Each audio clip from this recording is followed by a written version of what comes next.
platform for the microphones because I'm getting quite a bit of comments with respect to the clarity of people speaking, and it's not doing justice to the presentations.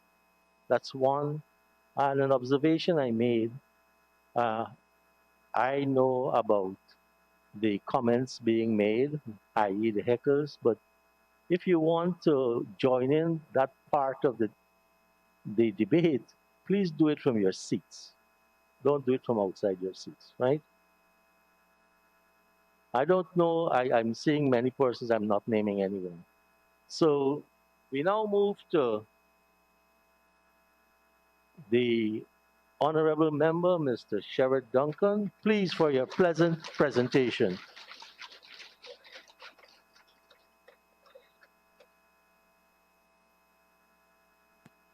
Thank you, Mr. Speaker.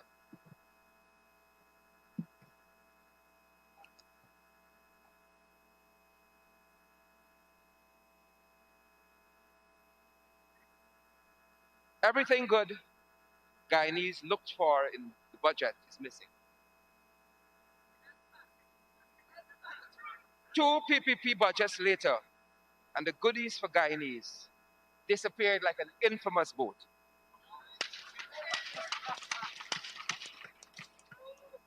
The increase for public servants disappeared. The honorable member's spouse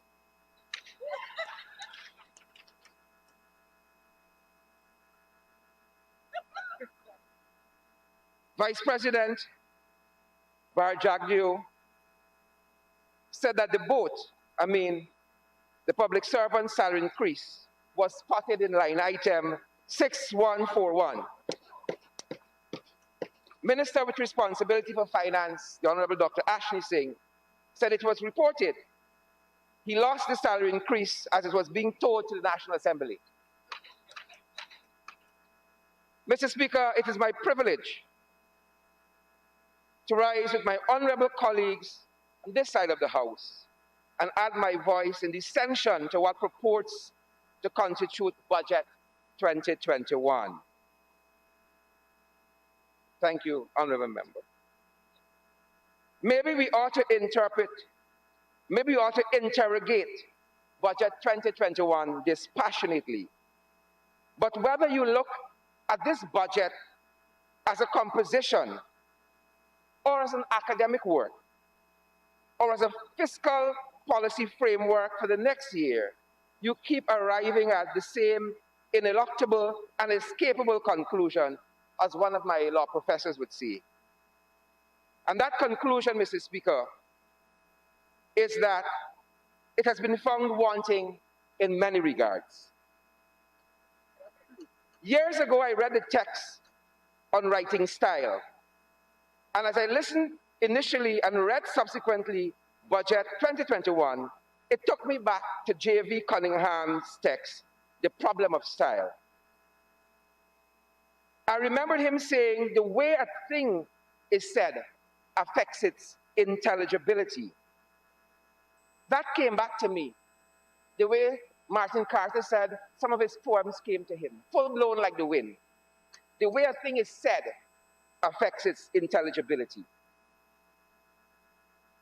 You read the work of Dr. Ashley Singh, Budget 2021, and you cast your mind on language, construction, deconstruction, and one remembers that the analysis of a thing is not the thing itself. You hold the work up against the light of reason for what it is. You look for theme, structure, coherence. The thing must congeal. This must relate to that. A main idea must have supporting arguments and sometimes emphasis to reinforce the main idea. And thus, the entire thing is held together as a work. Structure is everything. But this budget, Mr. Speaker, is like the COVID cash grant distribution, which has no structure. And like the pink slip that no one wants, it promises something that everybody knows will not come. It is a placebo, Mr. Speaker. It is useless. It is worthless. Budget 2021 is a pink slip.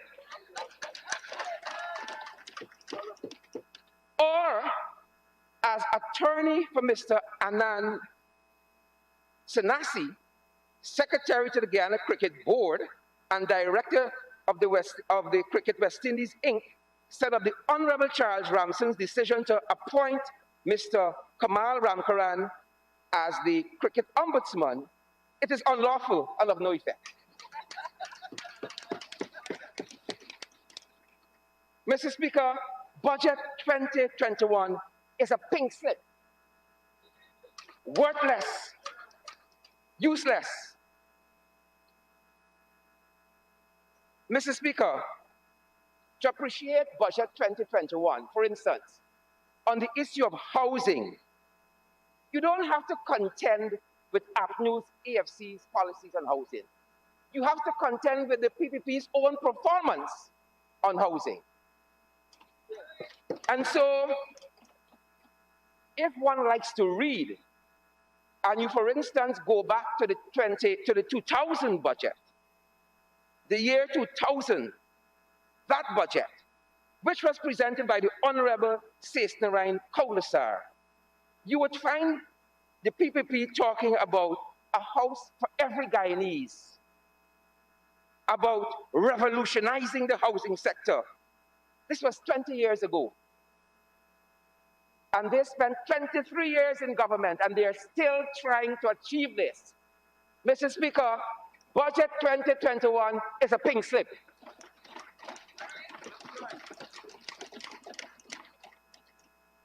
In 2000 budget, the Honorable Sesnarine Kaulasar talks about regularizing squatting communities.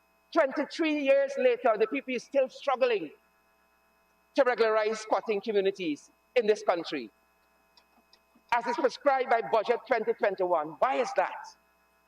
It's a pink slip. Useless and worthless. They are not competing with APNU's AFC's policy on housing. They're competing with their own performance. Let me move you from 2000 and bring you to the year 2010.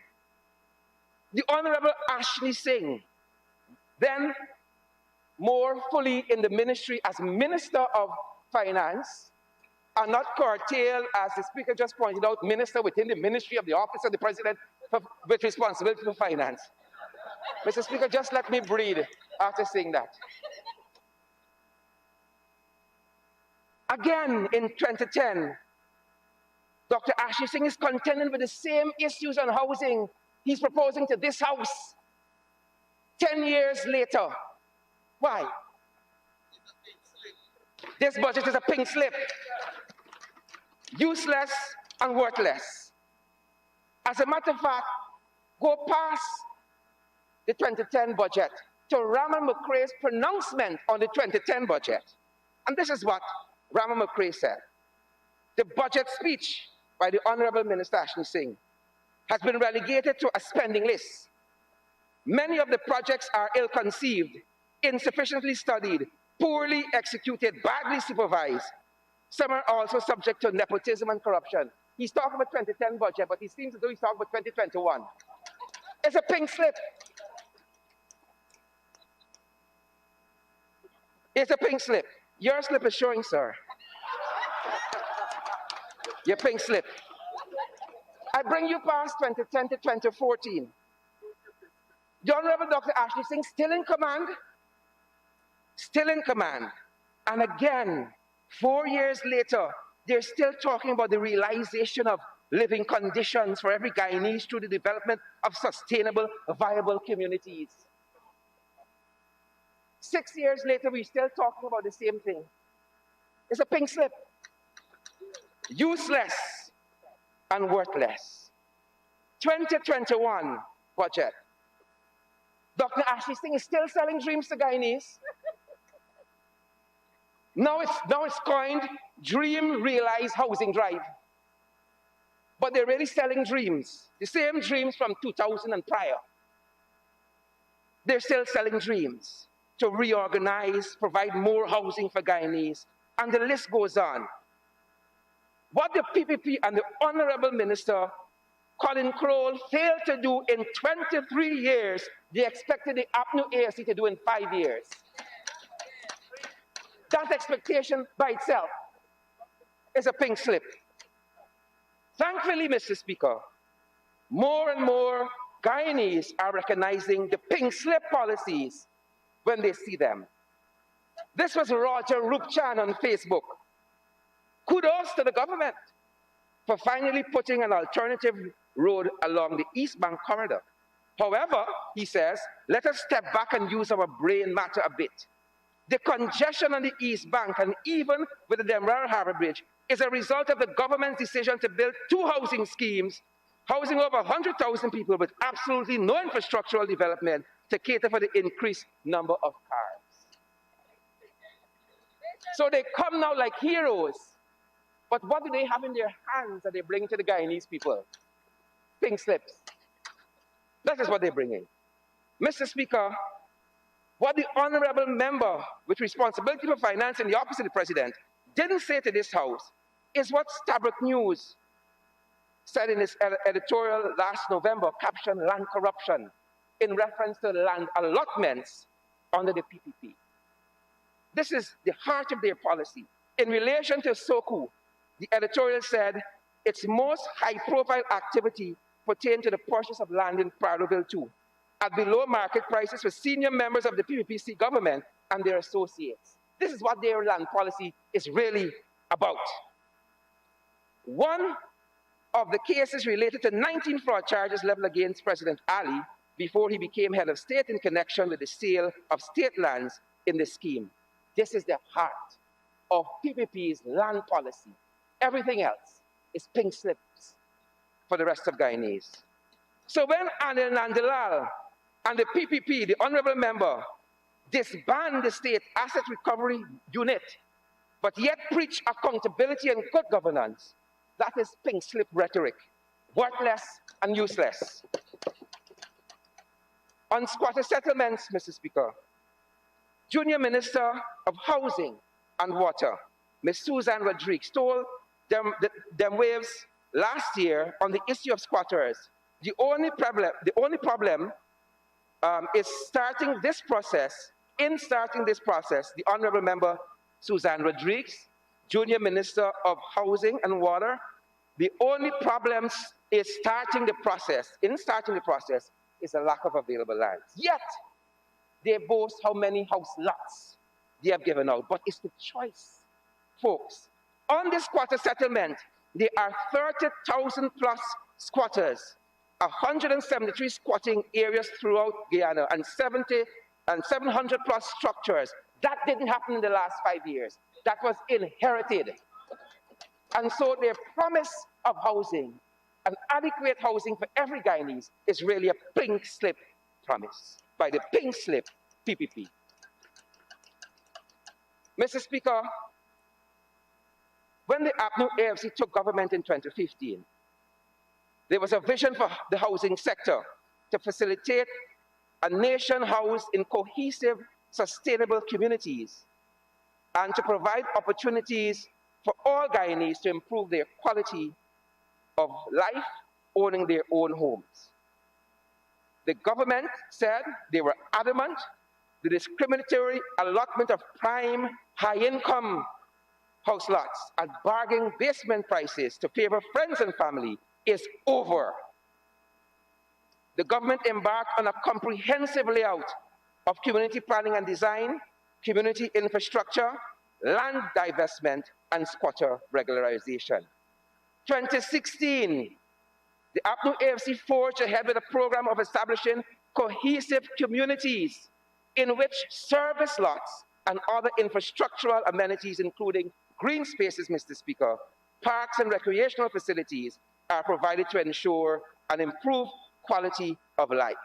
New housing scheme developments commenced in areas such as Perseverance, Stoughtonville, Cummins Lodge, Prospect, Williamsburg, and Amelia's Ward. The hinterland region, Mr. Speaker, government expanded the hinterland housing project, devoting billions of dollars to 4 communities identified to be upgraded to townships: Mabaruma, Bartica, Madia, and Letep.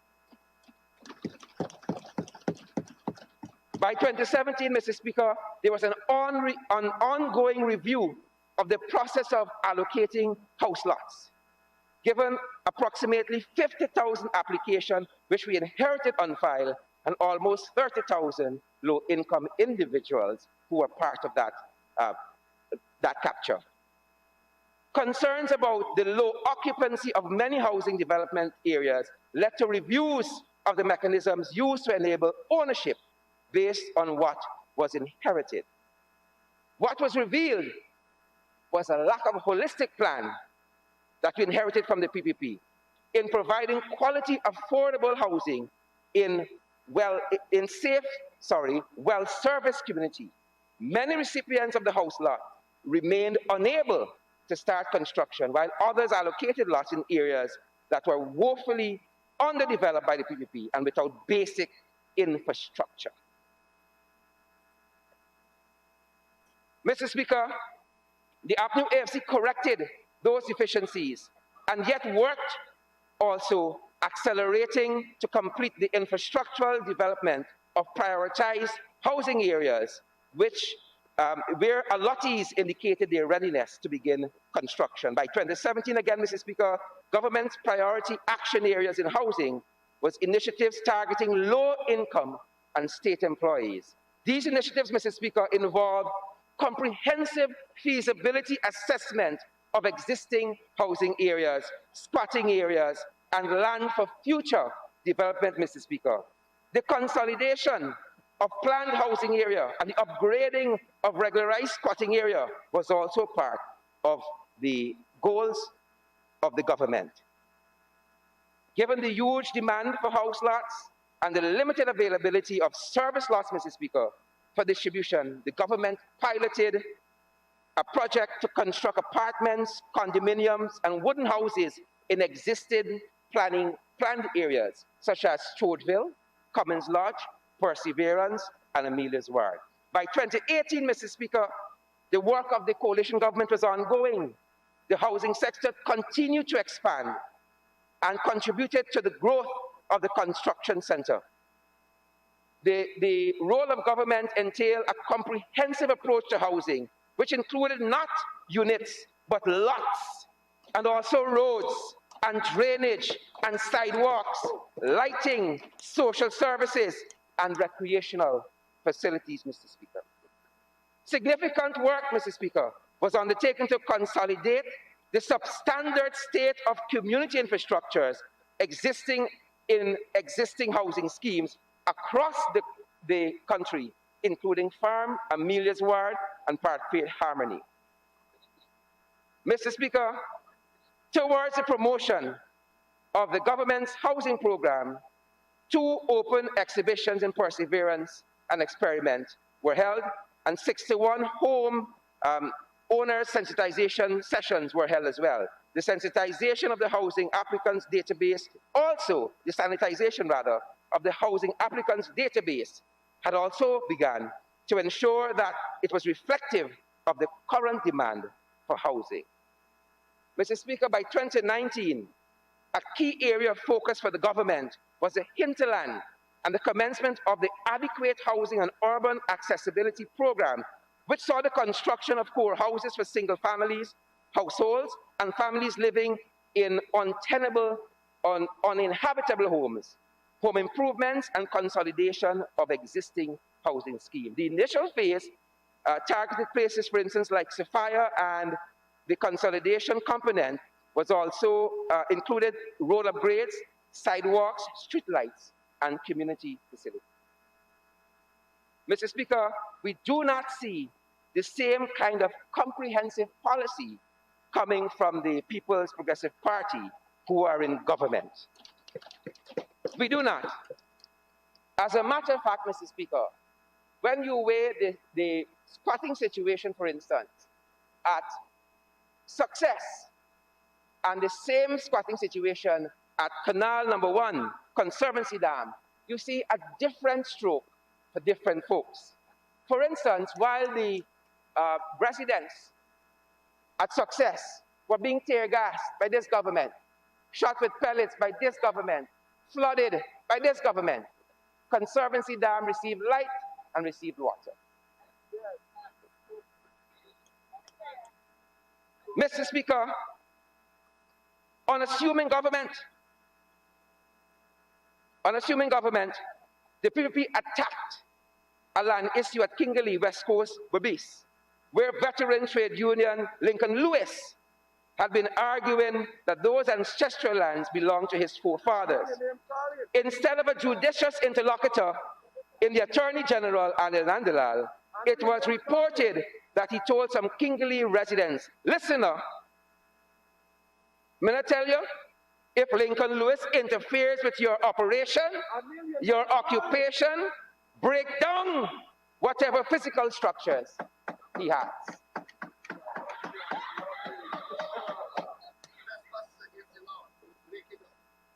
If persons, Mr. Speaker, occupy state lands illegally, and there is a policy which speaks to the removal, it should be applied universally. As we are reminded of the epithet, justice is blind. Yet, the leaseholders for the former Wales estate may be yet another exception to the rule, as the PPP administration said that Nassau's special purpose units could not explicate the process of removing them. We are now being told that the matter is being relooked at, given the fact that some persons complain that they already expended large sums on the land. The Success folks said the same thing.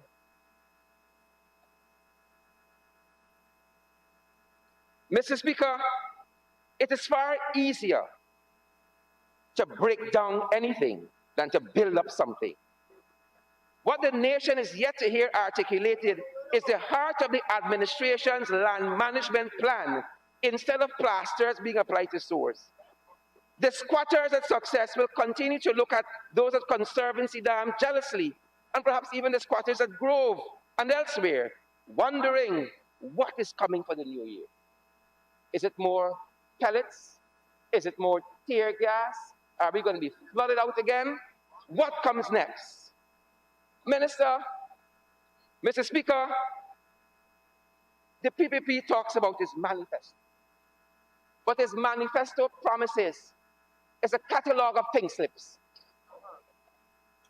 Guyanese, do you remember the promise for $40,000 old age pension? 2 budgets later, you've received a pink slip. Guyanese, do you remember the promise of $50,000 because we care cash grant?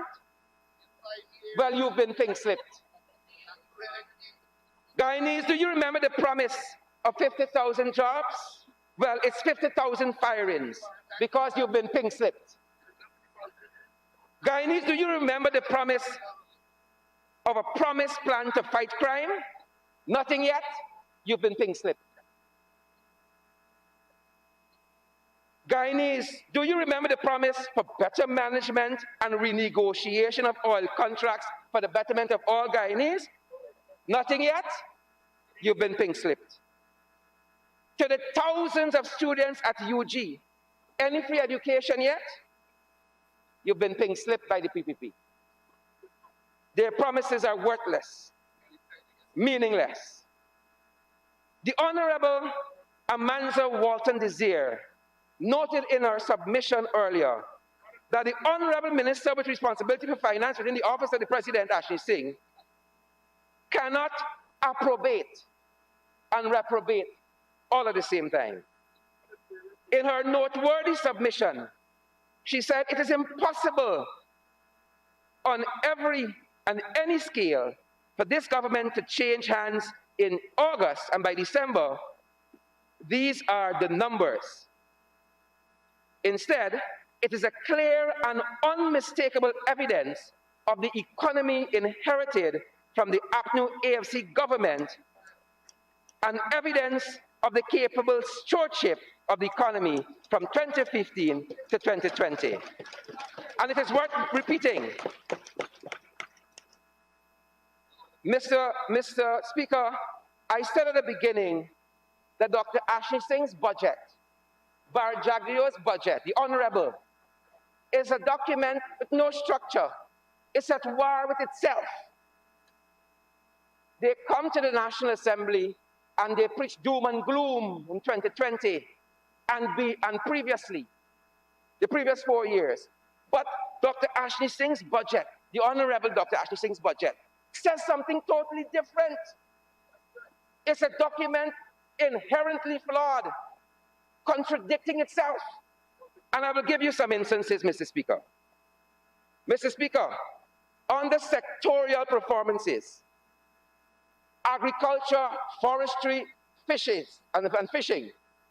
In 2020, the agricultural sector, forestry and fishing sector, is estimated to have grown by 4.1%. This is Granger's pink slip. Rather, this is Granger's green slip to this country. Mr. Speaker, in the Honorable Ashley Singh's budget, he says that rice growing sector is estimated to have expanded by 4.8% in 2020. This is a green slip by Granger. He said that paddy production reached 1 million plus tons in 2020. Mr. Speaker, let me give you some more green slips, compliments of Mr. Granger. His Excellency, let me give you some more green slips. He's in the budget, all over your budget. So let me give you a couple more. Dr. Ashley Singh, in the budget he says that additionally, even with COVID restrictions and high gold prices, there was growth in the mining sector. Small and medium scale miners declared over 485,000 ounces, which saw an 8.3% higher growth than the previous year. This is a green slip by the David Granger economy. Mr. Speaker, in the Honorable Dr. Ashley Singh's budget, he goes on to state that in 2020, water supply and the sewage sector is estimated to have increased by 8%. That is a green slip by the David Granger administration to this country. Mr. Speaker, Dr. Ashley Singh in his budget says the overall balance of payment recorded a surplus of over $60.6 million. He went on to say that the merchant trade account moved to a surplus of 514 million US. That is a green slip. Mr. Speaker, Dr. Ashley Singh went on. It was the honorable member, Mr. Joseph Hamilton, who asked this morning what we ever do for black people. We didn't do for black people, we did for the entire country.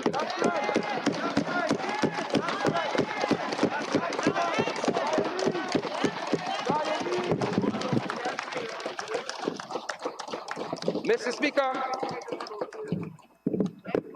Speaker,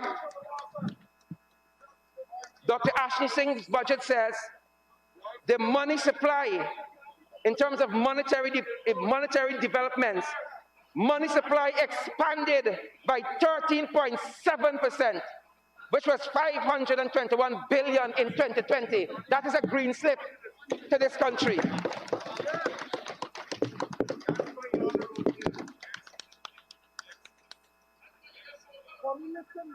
Dr. Ashley Singh in his budget, he says that growth in quasi-money resulted from an increase in saving deposit by 11.1%. That is a green slip by David Granger to this country. Net domestic credit by the banking sector expanded by 15.9%, which was $349 billion compared with 2019. That is a green slip by the David Granger administration.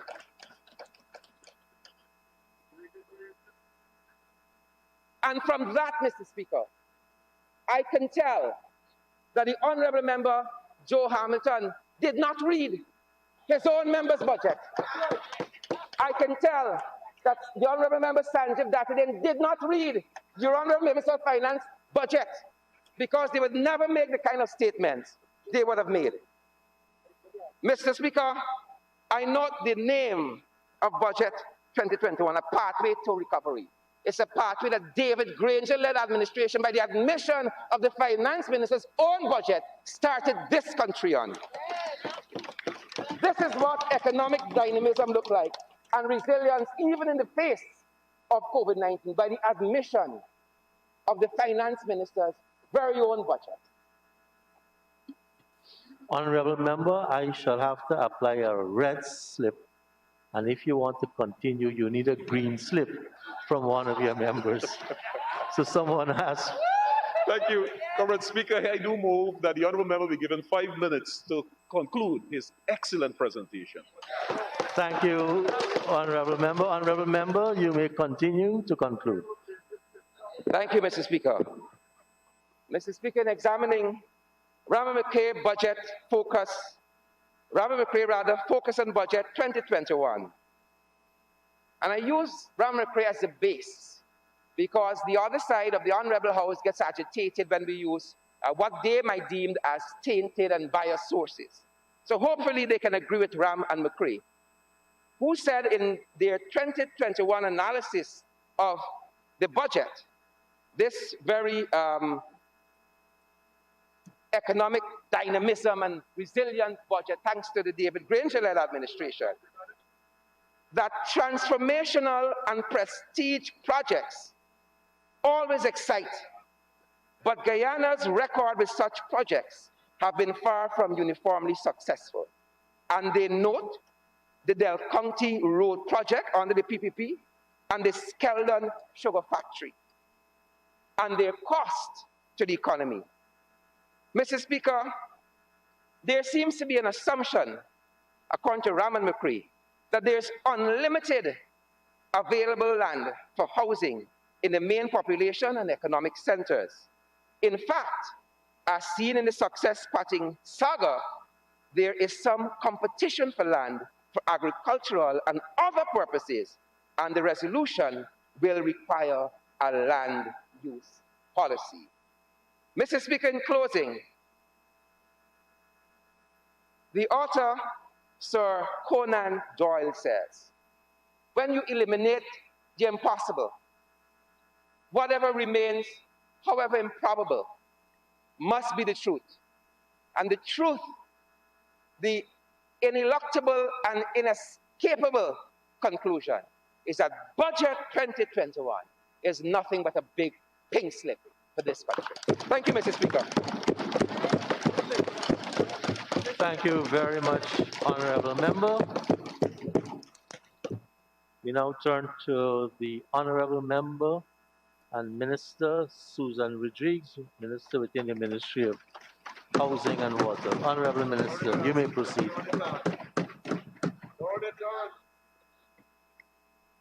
Thank you, Mr. Speaker. Mr. Speaker, I rise to make my presentation in support of Budget 2021 and wish to take this opportunity to congratulate the Honourable Minister with responsibility for finance and his team for their outstanding and phenomenal work in preparing this budget. And wish to commend the Honourable Minister for his stamina in delivering his 4 hours, 40 minutes presentation. I wish to note that the Honourable Member who opened the debates here today mentioned that the Honourable Minister did not thank his team. And while that has been debunked already, because we have the extract from his speech, and anybody watching at home can easily find a speech where his gratitude was expressed, I bring that up to make this point, Mr. Speaker. Mr. Speaker, if the opposition can lie or can speak of an untruth that can be so easily debunked? How can we trust anything that comes from that side of the House?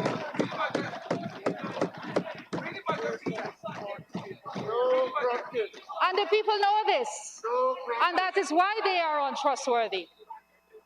Mr. Speaker, when I was sworn in as a member of this Honorable House on the 1st of September 2020, I anticipated and was eagerly looking forward to the intellectual quality of the contributions and debates I would be exposed to.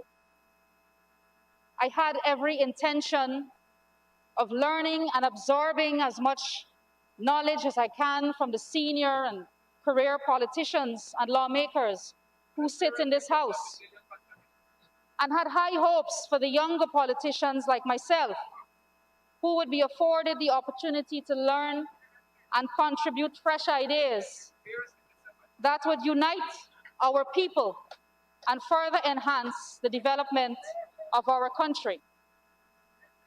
But, Mr. Speaker, while the honorable members on the government side of the House have not disappointed and have lived up to expectations, I cannot, in good conscience, say the same for the opposite side of the House. Contributions from the opposition are void of content and substance. They seem to have a lack of understanding of even the most elementary concepts of what is a budget and what a budget is supposed to do. And as a result, Mr. Speaker, have resorted to presenting absolute falsehoods and are relying on obstructionist, racist, vile, divisive behavior and rhetoric to once again mislead their supporters and score cheap political points. Case in point, the speaker that went immediately before me. What a disservice, Mr. Speaker, they continue to do to their supporters and this country. Any functioning democracy needs a strong, competent, capable, and honest opposition. That is how a democracy works, and how governments are held accountable, and how the people of the country get the greatest benefit. Not this clown show that goes on here in this honorable House. APNU AFC's agenda and intention is to destruct, destroy, and dismantle any good thing that comes to this House. This is evident in their failure to support good bills that came to the floor of this National Assembly only recently. Bills with a human touch. Bills that show that as a government, we care about bringing relief to our people. Mr. Speaker, the Small Business Amendment Act 2020, which paved the way for small business to access at least 20% of government's procurement of goods, services, and works. That bill, Mr. Speaker, leveled the playing field and eliminated the disadvantages of the procurement process. One of the common criticisms of the PPPC government, and you heard it here today again, one of the common criticisms is that PPP likes big business. But here the PPP was encouraging and creating the appropriate conditions for the small man to participate. And what did they do, Mr. Speaker? They stayed away, they absconded from that debate. They made no contributions, they had no input or offered any recommendation on how we can further improve the conditions for small businesses to operate. Similarly, Mr. Speaker, with the Deceased Persons Administration Amendment Bill 2020, which lifted the burden off of poor families who, after having lost a loved one, no longer has to apply to the court for letters of administration or incur the financial burden of hiring an attorney to do so on their behalf, as long as the estate does not exceed $750,000. And further, thanks to the amendment, a bank manager may pay to a claimant from a deceased person's savings bank account a sum not exceeding that same amount. This, again, was another caring, thoughtful initiative of our government, and dare I say, an initiative of the Honorable Attorney General, Mr. Anil Nandala, Senior Counsel. Mr. Speaker, the opposition did not see it fit to participate and contribute to these meaningful amendments to the law that would ease the pressure on poor people, because our government would get credit for passing these amendments. They chose to boycott, further demonstrating and ratifying their ill intentions in this House through their unwillingness to support bills and initiatives that benefit our people. So they have no authority to speak to the measures in this budget because they cannot be trusted. It is clear as day, they do not put the people first. They are not concerned with the welfare of the people of our country. They are consumed with fighting us and trying to make the PPP look bad. But it's not going to work, Mr. Speaker. The people are watching, and they know who is looking out for them. They know which government has their back. Mr. Speaker, I turn my attention now to Budget 2021. Mr. Speaker, this budget totals $383.1 billion, but notably with no tax increases. Significantly, the annualized sum total of all of the budget measures from the 2020 and 2021 budgets combined is $90 billion. While the APNU AFC had increased tax collection, just the increase, by $88 billion annually. In contrast, Mr. Speaker, from August to now, just 6 months, we have put back into the pockets of Guyanese $90 billion in annual savings.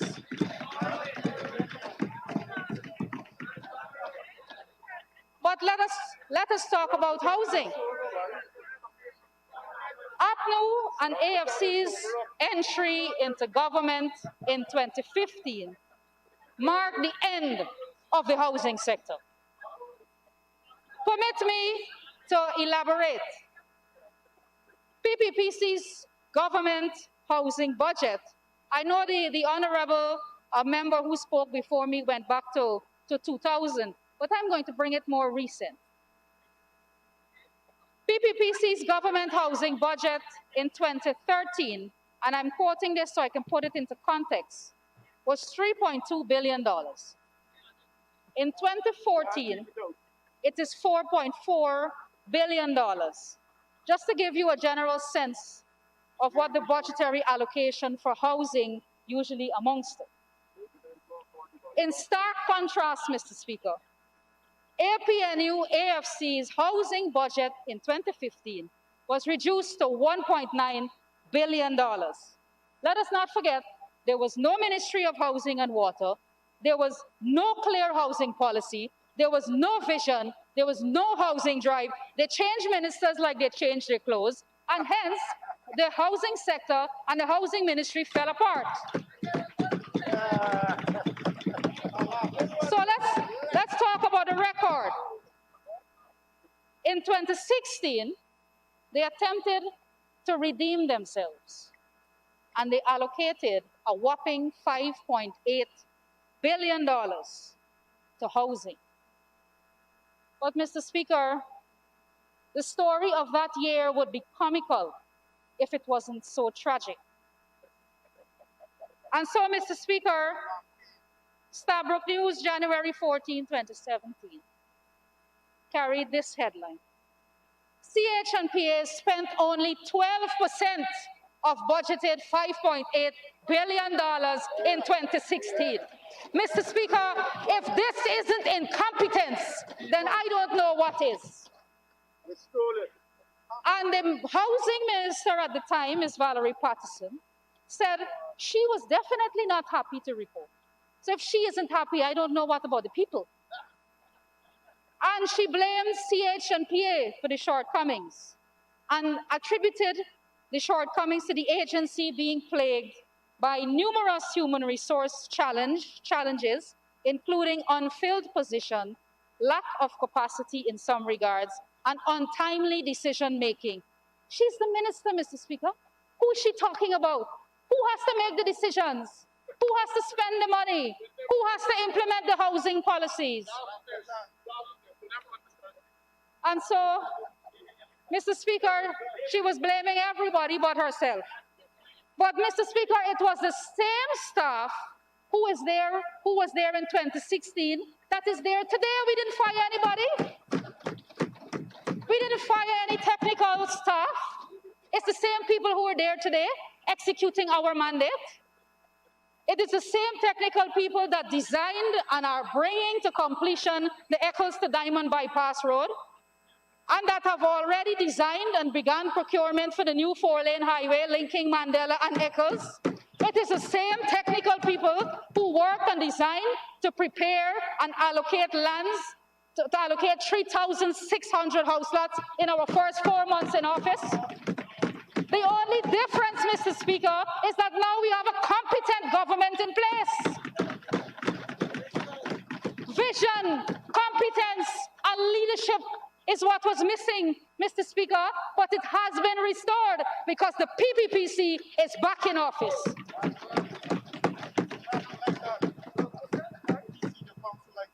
And so, Mr. Speaker, it gets worse. And so in 2017, they weren't taking any chances. They didn't want to be embarrassed again and have to return the money to finance.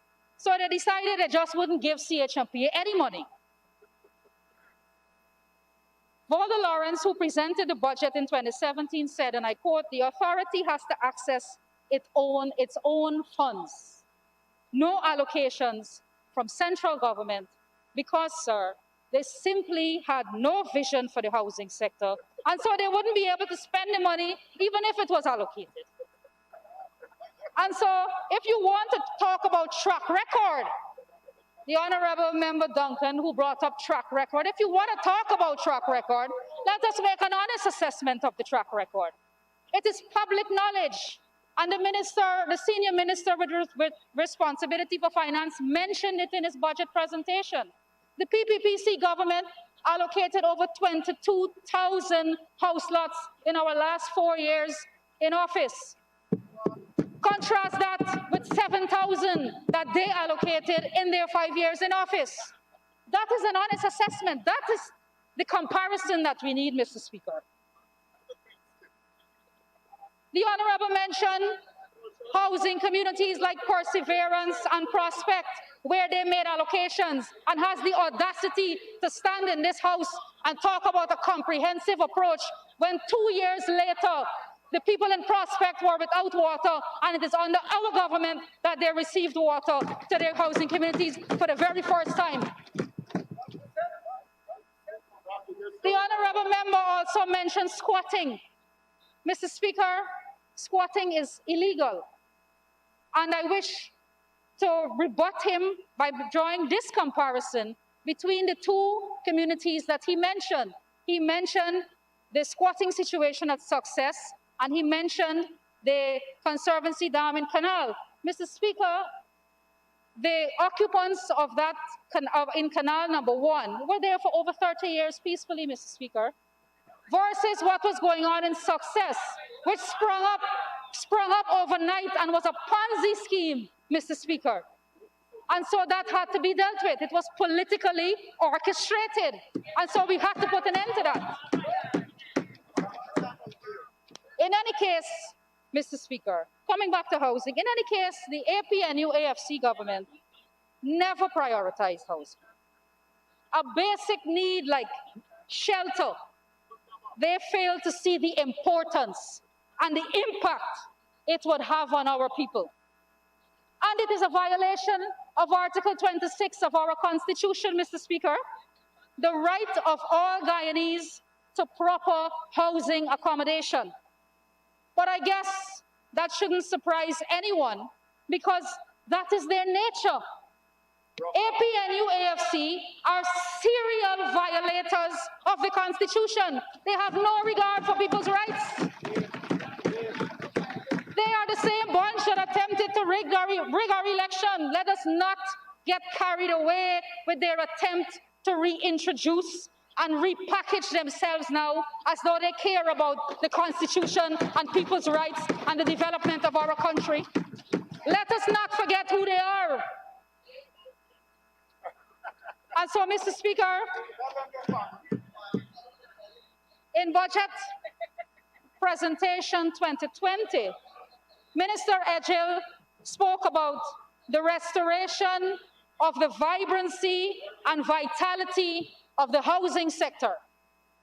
I stand here mere months later and can proudly report that it has. It has, Mr. Speaker. Mr. Speaker, our government recognizes the housing sector as a fundamental pillar of our economy. We also recognize that it has a significant impact on the lives of Guyanese. Our president has made it clear that the welfare of our people are at the core of government's developmental, transformational development agenda. Therefore, sir, in keeping with our manifesto promise to provide 50,000 house lots over 5 years, we will be allocating 10,000 house lots and distributing 7,000 land titles this year. Other measures to encourage and promote home ownership in this budget include the zero rating of construction materials, locally produced pre-stressed concrete piles, locally fabricated steel beams, locally manufactured roofing and PVC products, among others. We have also reduced the rate of taxation on industrial-grade cement from 15% to 5%. Further, we have raised the low-income ceiling for commercial loans from $10 to $12 million and increased the NBS ceiling from $12 to $15 million. Additionally, in 2020, we increased the mortgage interest relief from $15 million to $30 million. All of these measures, Mr. Speaker, demonstrate a comprehensive approach, not just to promote home ownership, but to stimulate the economy and create jobs. Mr. Speaker, this is us talking the talk and walking the walk by implementing the correct and appropriate policies to ensure that our vision sees the light of day. They do not know anything about implementation and execution. It is easy to go on Facebook Live and easy to jump in the ring and spew all kinds of irresponsible statements and rhetoric out there, but they do not have any clue on how to implement and execute any of their visions or policies, and that is why they're over there. It is all a gaffe. Government will also be constructing 1,000 homes for low-income earners and young professionals. And Mr. Speaker, I might add that this has already begun in the Providence area. In addition to the 1,000 homes slated to be constructed in Region 10. And Mr. Speaker, we are not going to be like the previous administration and make outlandish promises we can't keep. So take, for example, in 2018, when the Minister, Valerie Patterson, was there, Guyana Chronicle reported on May 18, 2018, 8,000 houses by 2021. This was in 2018, and in 3 years, they're promising 8,000 houses. Mr. Speaker, they built 500 houses in 5 years. But they promised 8,000 in 3 years. Then, in 2019, in the period when they were illegal, and they were just months away from elections, the Stabroek News, December 11, 2019, carried this bold headline: CHPA aiming to deliver 5,000 house lots per year. Mr. Speaker, we are all aware of the tragic, dismal record of 7,000 house lots that they distributed in 5 years. But here they are, 3 months before elections, promising 5,000 house lots per year. So that is the record, Mr. Speaker. All gaffers on the other side. No idea on how to implement and execute.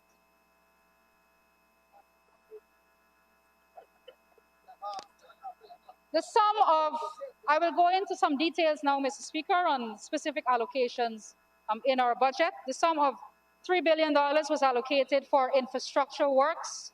That is for roads, drainage, bridges, water network, and land preparation for Region 2 on the Neming. Region 3, Edinburgh, Anna Catarina, Cornelida, Ida, Stewartville, etc. Region 4, we have Little and Great Diamond, Providence, Monrepo, LBI, Annandale, among others. Region 5, we have Experiment. Region 6, we have number 75 and 76 Village, and Ordnance Fort Lands, among others. The sum of $1 billion was allocated for the upgrading of roads in the existing areas of Region 2, that is on the Neming. In Region 3, Tushin, Zeelat, Zeeburg, among others. Region 4, we have Farm, Covent Garden, Prospect, Peters Hall, etc. Region 5, we have Hope Lowlands, we have Hope, Experiment, etc. Region 6, we have Kilcoy, Chesney, number 76 and 77 villages. We have Ordnance Fort Lands, among others. Region 7, we have 4 miles and 5 miles Bartica. Region 9, we have Tabatinga and Culvert City. And Region 10, we have Amelius Ward, Wismar, and Wisrock.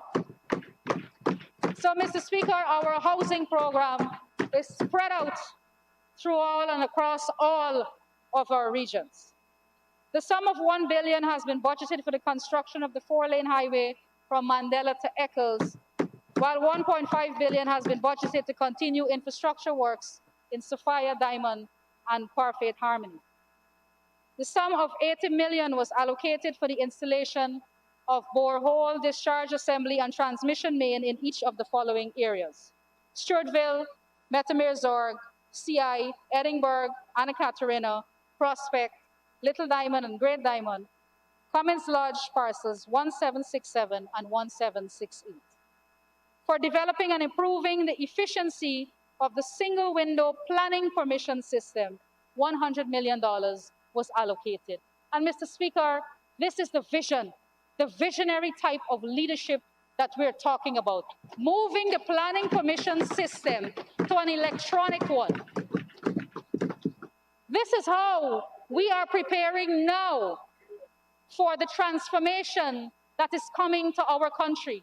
This is how we prepare. This is the type of leadership that is steady, consistent, and has a wisdom to it, Mr. Speaker. That is the characteristic of Budget 2021. And so I move on to the Water Service Expansion and Management Program. Government plans to increase treated water coverage in keeping with Sustainable Development Goal number 6, that is access to clean water, reduce non-revenue water, and modernize sanitation facilities across the country. Under our Hinterland Water Supply Program, the sum of $344 million has been allocated. Given the aggressive nature of the program, I will make mention of some of the new projects slated for 2021. The sum of $40 million was allocated for the procurement of a new rig and well drilling materials to facilitate new wells in 2021.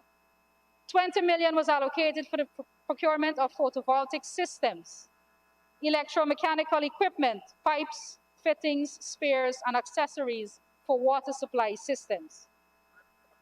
$10 million was allocated for the construction of a pump station and activation of a new well in Port Kaituma, while $14 million was allocated for the drilling of new wells, installation of PVs, storage, distribution networks, and service connections for the communities of Waramuri, Puradaya, Cans Hill, Wauna, Baramita, Arakaka, and Matthews Ridge in Region 1.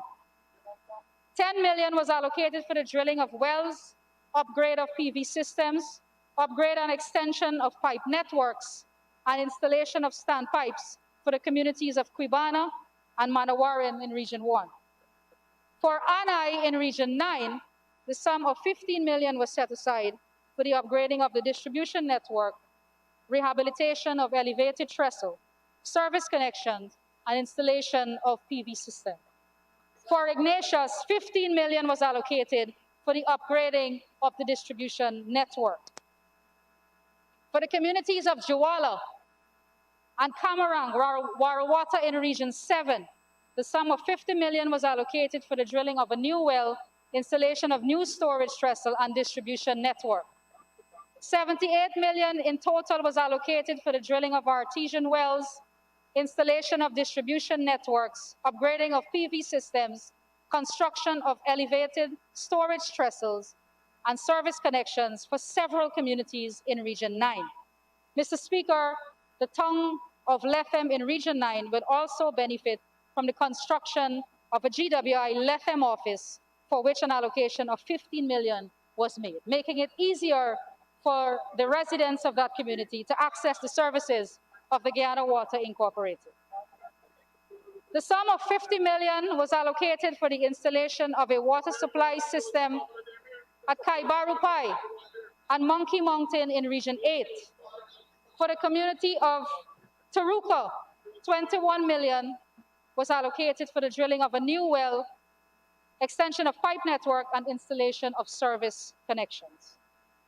Under our coastal water supply program, the sum of $500 million was allocated and includes the following activities. The sum of $75 million was allocated for the procurement and installation of water meters, $40 million for the procurement of bulk meters at well sites and DMAs, and $75 million for the procurement and installation of meter boxes. The budget provides $104 million for the procurement of service connection materials for 5,200 new services. We can look forward to wells in Wakenham and Parikabak Dam, for which the budget has allocated a total sum of $100 million. The sum of $101 million was provided for the expansion of the water treatment plants at Sophia, Eccles, Covent Garden, Grove, Friendship, and Virgin Nugent, benefiting over 50,000 residents. And Mr. Speaker, for your benefit, Honorable Minister, you'll need an extension. Mr. Speaker, I'd like to ask for a 5-minute extension for the honourable member to conclude her statement. Thank you very much. Honorable Minister, you may continue. Thank you, Mr. Speaker. Mr. Speaker, we are not afraid of going into details. We can stand here and list the details of our program and the details of our track record all day long, because we know that we know how to implement these things, and we know we will be back here to report that it has been completed. Mr. Speaker, under our urban sewage and water program, the sum of $298 million was allocated for transmission upgrade from Church Street to Cummins Street, and $100 million was allocated for the procurement of electromechanical equipment for rehabilitation to production facilities for Regions 4 and 10. Mr. Speaker, I wish to conclude, and in my conclusion, I wish to caution young people. I have a message for them, Mr. Speaker. And I wish to caution young people, and everyone not to pay attention to political rhetoric. Sound bites like free up the weed has no meaning and does nothing if responsible legislative amendments are not made in this House. APNU AFC spent 5 years in government and did nothing to remove custodial sentencing for possession of small amounts of marijuana. Now they are suddenly concerned about changing the law and wanting to go far beyond that. They want to remove custodial sentencing for possession of up to 500 grams when we are recommending 30 grams. They wanted to sabotage that bill. They don't want to make useful, responsible recommendations we can work with. They attempted to fool and mislead young people into not supporting a good thing. And Mr. Speaker, this budget is a good thing. This government is a good government. Nobody deserves or has a right to be in government. You have to work for it. You have to earn it. You have to prove your worthiness to the people of this country. While the opposition wants to divide and speak with racial undertones, our president speaks about oneness and unity. He stood in this very house and spoke about how he will deliver that oneness and unity, backed up and demonstrated by actions in our short time in office so far. And so I caution young people and everyone who is listening to these debates, do not fall into the trap of those creating mischief. Do not allow anyone to make you feel guilty about supporting a government who is showing you that we are supporting you. Support good initiatives and support people who support you. Do not resist development. Mr. Speaker, I fully endorse and support Budget 2021. Thank you, Honorable Minister. I now call on the Honorable Member, Dr. Karen Cummings, to make her contribution.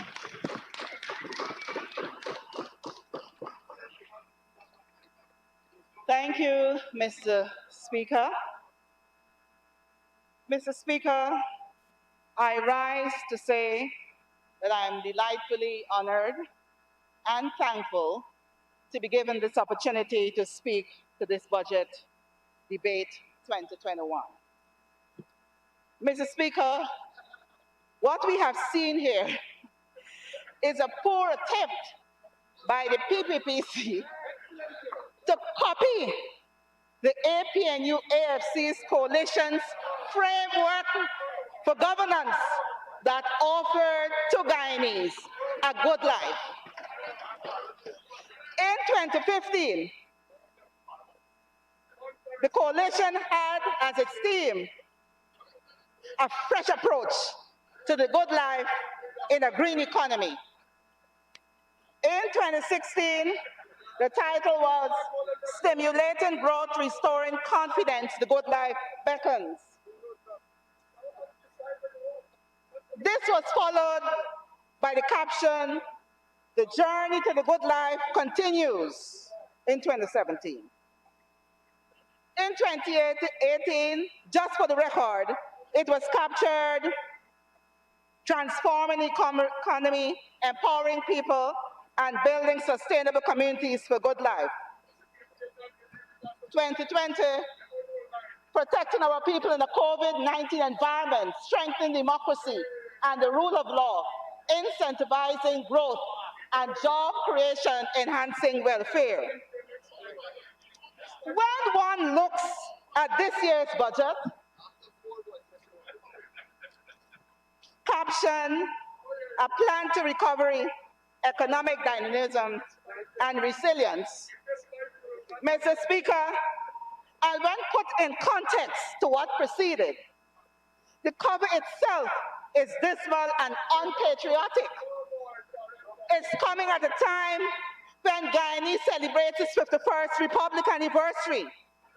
And if that were not enough, Mr. Speaker, there was almost an attempt at plagiarism of the experts from former President Granger's Green Economy State Economy Plan, which was conceived as a roadmap to guide Guyana along a sustainable path for years to come to ensure that the citizens enjoy the good life.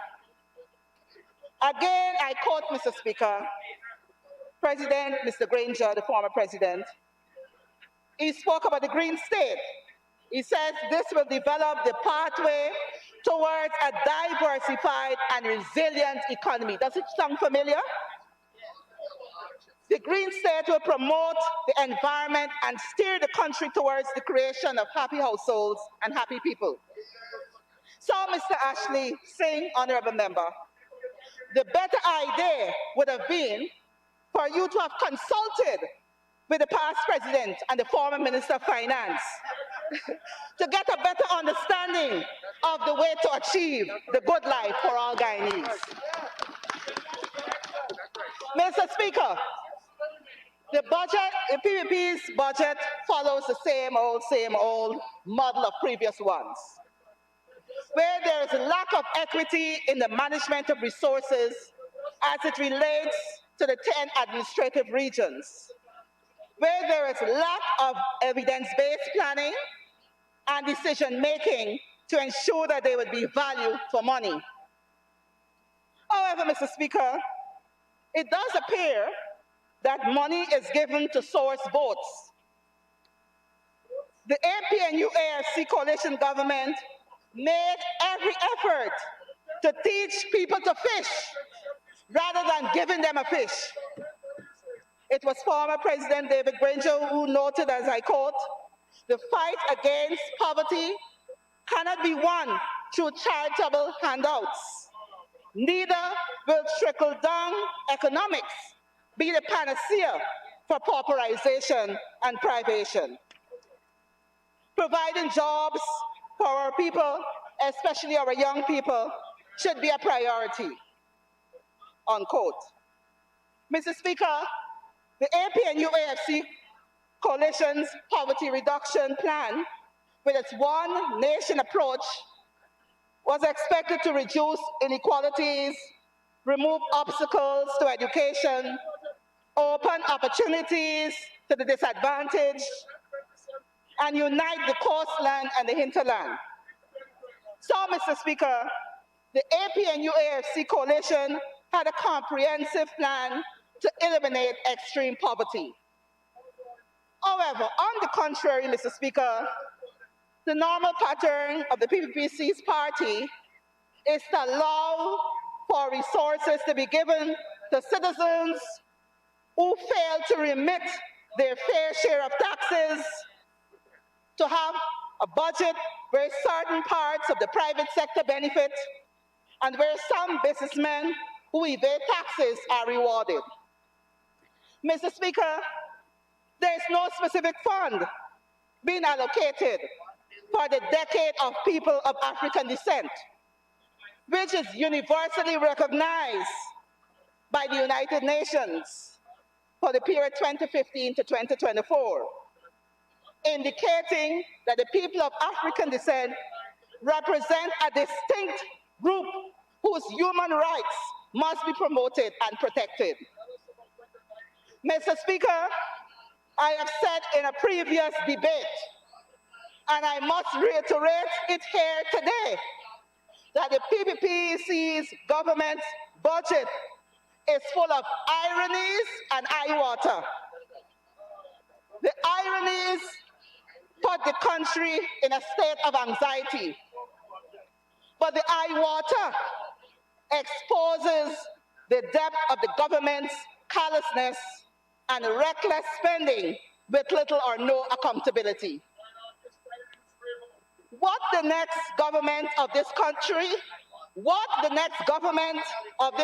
is saying, in short, Mr. Speaker, is that budget 2021 is an economic bubble being created by the PPPC government. And what has made this bubble incredible is the fact that the bubble is blown from borrowed money. There is massive expansion of the open market operations of the Bank of Guyana. This is a so-called platform being used to stimulate the economy by making it easy for businesses and individuals to borrow money. But who are these individuals we are talking about? Certainly not the majority of the Guyanese populace, many of whom are living below the poverty line. The banks do not give incentives, so it is fair to conclude, Mr. Speaker, that the banks are lending and will be lending to the PPPC's cronies and to private sector who may be already rich in toxic assets. And these toxic assets become illiquid when the secondary market for buying and selling then disappears. Therefore, if this is the trajectory that the nation will follow, Guyana can see a devaluing of its currency with a possible economic crash. Mr. Speaker, this economic course that has been undertaken by the PPPC cannot be compared to the structure that was developed by the APNU-AFC of economic prosperity, environmental security, and social well-being. The APNU-AFC's coalition's green economy was not for a chosen group, but was for all Guyanese, irrespective of race, color, or creed. In other words, Mr. Speaker, no one was excluded of how they look, their heritage, or a party affiliation. Now, Mr. Speaker, let me turn our attention to the pandemic, which has overrun the world. The coronavirus of 2019 is responsible for 2 million deaths. At present, there are 109 million confirmed cases worldwide, and the global economy may have contracted by a staggering 4.3% in 2020. Of course, in the Americas, there are 48.7 million cases, with the United States of America having 27.5 million cases, confirmed cases, and approaching 500,000 deaths. But in our own backyard, Mr. Speaker, Guyana, with a population with just about 750,000 people, there's a whopping 8,357 confirmed cases and 189 deaths. 190 deaths. Yes, we just got that from the press. Mr. Speaker, the APNU-AFC coalition, in our response to this dreaded disease, ensure that there was safety on the job of all medical personnel and technical staff. The APNU-AFC coalition took measures to protect the vulnerable, especially those in special care homes and shelters. We sought to address the social and economic impact on the livelihood of the Guyanese people through the Rural Entrepreneur Agriculture Program, REAP, and by setting up of the Coordinating Agency for Small Enterprise, CASE. These developments run counter to the PPPC's firing of over 1,000 persons, most of whom were public servants, and as a consequence have no means of sustenance. There is a similar figure for persons whose livelihoods are at risk, and yet there's another category of persons who will be living in extreme poverty if the crisis persists. Mr. Speaker, the latter category of persons still have pink slips, indicating that they are awaiting their COVID-19 cash grants from this illegitimate government. Mr. Speaker, the former APNU-AFC coalition government definitely responded more effectively to the COVID-19 pandemic than the current government, because of our willingness to learn quickly from countries like our neighbor, Brazil, the United States of America, and China itself, where the novel coronavirus originated. However, because of engaging and cooperating with our international partners and being meticulous with the information shared, were the factors that were responsible for our ability to keep the number of deaths to a minimum, indeed to a two-digit number. The APNU-AFC coalition government had recognized early and had knowledge of our limitations and constraints. Hence, we were able to act quickly and enlist epidemiologists from USA through PAHO, WHA, and our CARICOM sisters and brothers to help us devise solutions leading to an approach focusing on high-risk situations for contagion. The 3 C's of closed spaces with poor ventilation, crowded spaces, places, and close contact settings. And this approach was supplemented with the distribution of cloth masks and an early emphasis on contact tracing to limit super spreader events. There were also institutional constraints that allowed us to have some restrictions on individual liberties and economic activities. Mr. Speaker, the APNU-AFC's plan was clear. First, efforts were towards the containment of the public health measures. Then, actions were put in place to deliver and facilitate essential services. Then there was an exit strategy where priority actions were highlighted to mitigate the wider impacts of the crisis and to return to the new normal. Mr. Speaker, with the PPPC, there are ad hoc mechanisms with no comprehensive and concrete plan for the COVID-19 pandemic. Hence, what the country has been seeing now is the handling of the crisis, poor handling of the crisis. Guyana remains at the highest tier, I think it's tier 4, when infection rates for COVID-19 are considered. As policymakers, we cannot afford to be reactive. We must be proactive in our response to vaccine hesitancy.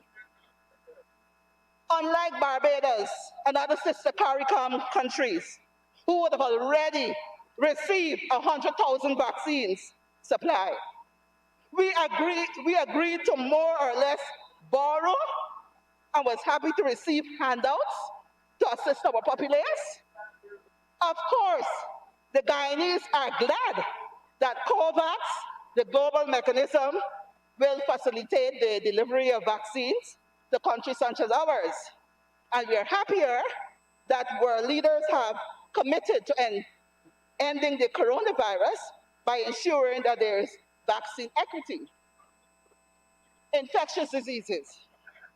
On page 44, paragraph 4112, 4 gene experts machines have been procured for 17.6 million to be deployed to regions 1, according to your book here, region 6, region 9, region 10, with expansion of testing facilities in region 7 and 8 planned for 2021. I'm asking Dr. Frank Anthony, the honorable member, to follow the science. And more importantly, let the data and the evidence inform your decisions. Region 4 is the epicenter. Region 1 has about 1,090 cases, that's second in line. But this is followed by Region 7, which has about 760 cases or more. Yet the gene expert machine will not be deployed in Region 7 at the earliest opportunity.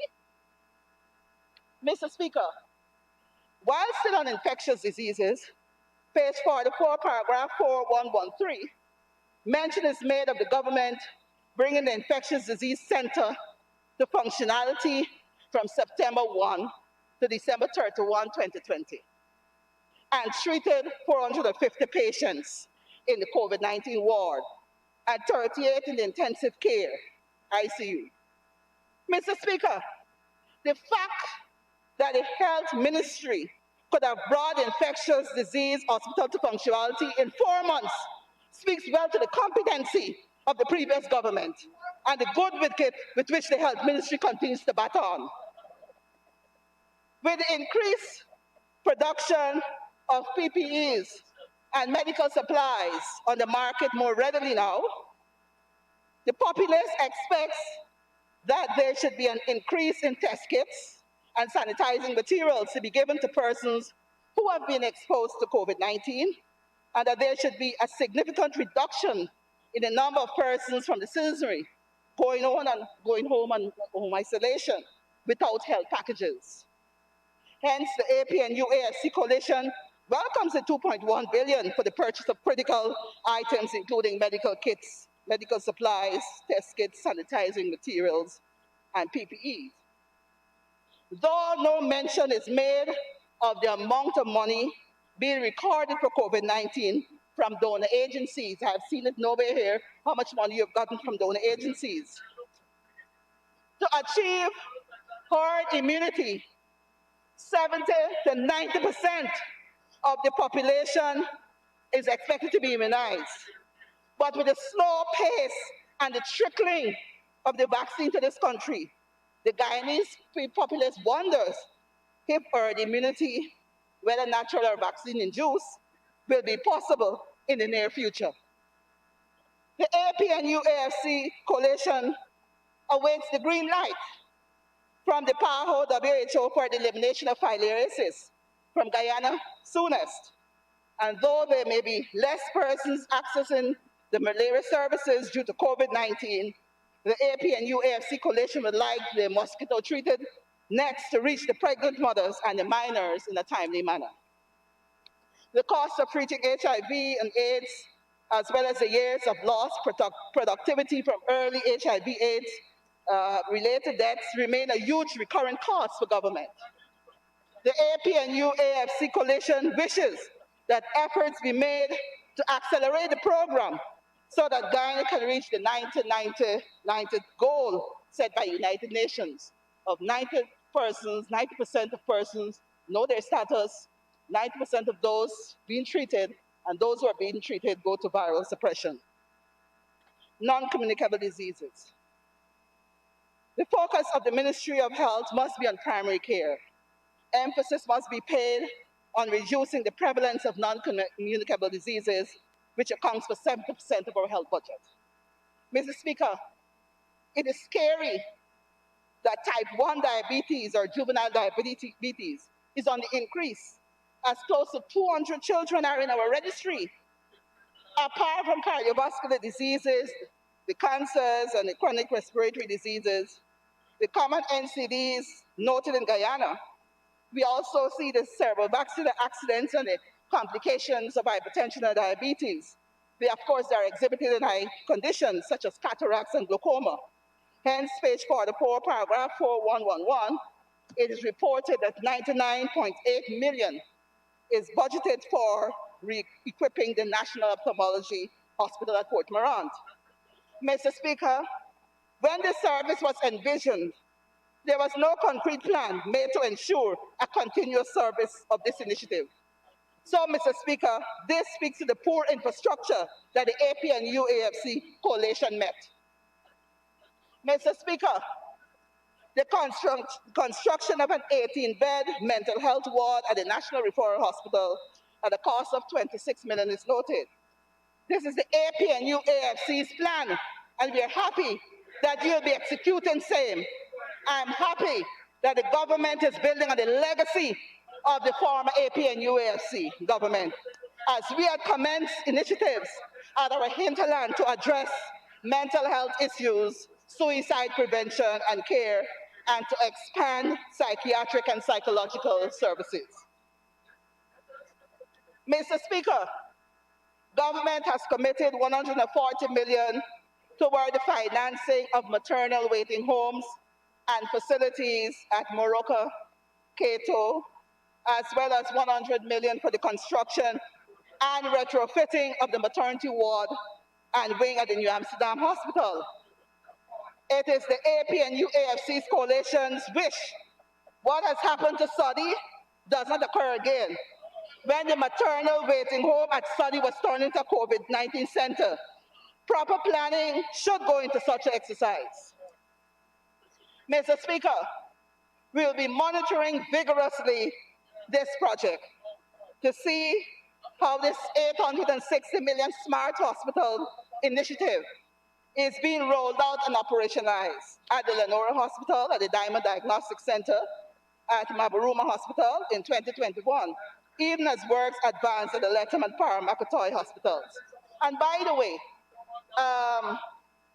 if you're doing work at Diamond Hospital, put a little signboard so people know that they can't go there, they have to go straight to Georgetown. Only when folks go to Diamond Hospital, then they say you don't have service, now you have to go to Georgetown Hospital. So please put some signboard at least.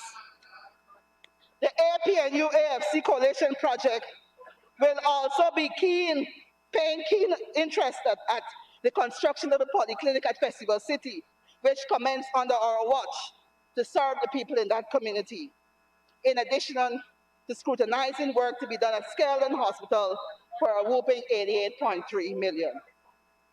Mr. Speaker, I have noticed in this technological age an absence from Budget 21 monies to improve the Geographic Health Information System, GHIS, a system to integrate patient databases with census data and other information on where patients live, where they receive their care, enjoy community resources.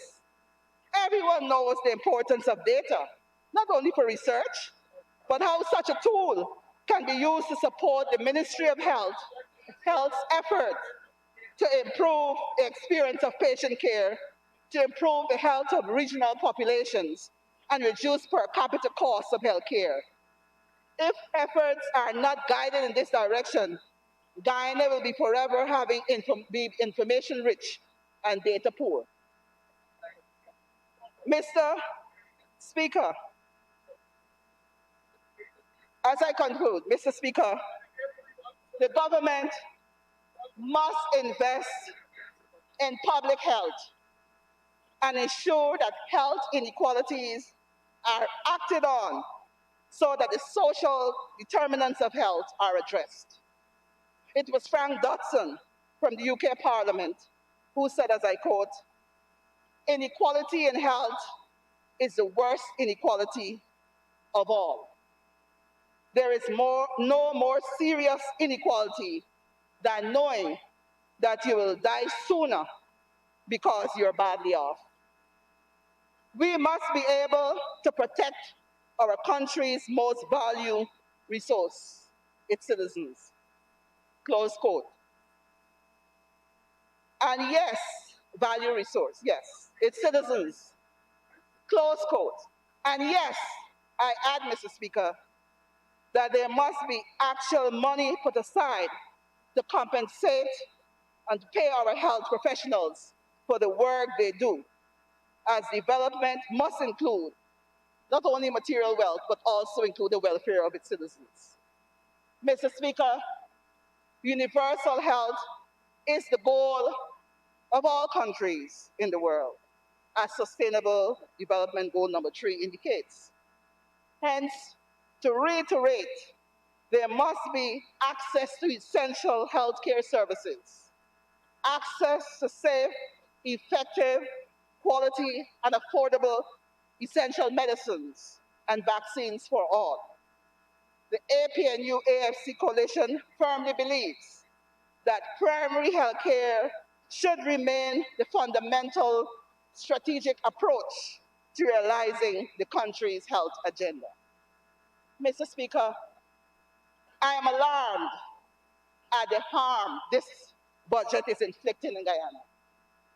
Mr. Speaker, I'm forced to ask, carers now that we perish? How can you lie asleep when the pandemic is destroying lives and livelihood? Overall, this budget is a hatchet budget. The hatchet job on the good life, leading to a great economy. At core, it represents a breakdown in caring values and a breakup of the pathway towards economic growth for all Guyanese, from Georgetown to the hinterland. Finally, on behalf of all good and decent citizens, Mr. Speaker, and residents of this great republic, I, Dr. Karen Cummings, cannot approve this budget. I thank you.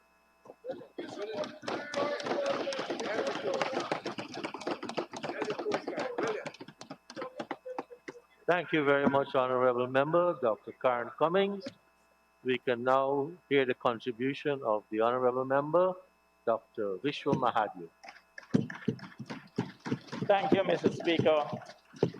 Mr. Speaker, before I go on to my substantive presentation, I need to just inform the speaker before me, Honorable Member, that we already have gene expert machines in regions 1, 9, 10, and 6. And this month, region 7 and 8 will have. Currently, we have the capacity to do up to 2,000 COVID tests. There are antigen test kits in every single region. Mr. Speaker, and I'll explain, and I'll leave that Minister to do, but I'll say, you never used to do tests. People died and their diagnoses were never put. They died with symptoms of COVID, and we know that. We know that because testing in Guyana, Dr. Mahadev, that you is to me. Sorry, Mr. Speaker. Honorable Member, we know when COVID came to Guyana, after months, how many tests were being done per day? How many were done in months? 20 or just over 20. Persons were dying with symptoms when doctors request for COVID sample tests to be done. No, just bury them. How could we say that we had the real figures? Mr. Speaker,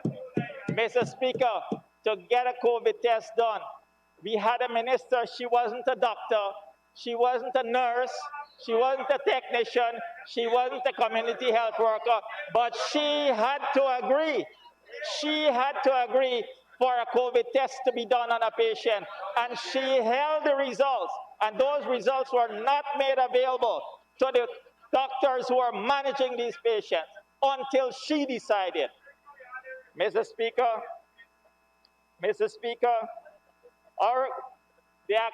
the honorable member said, held up those documents that they did with nice, fancy slogans and headlines.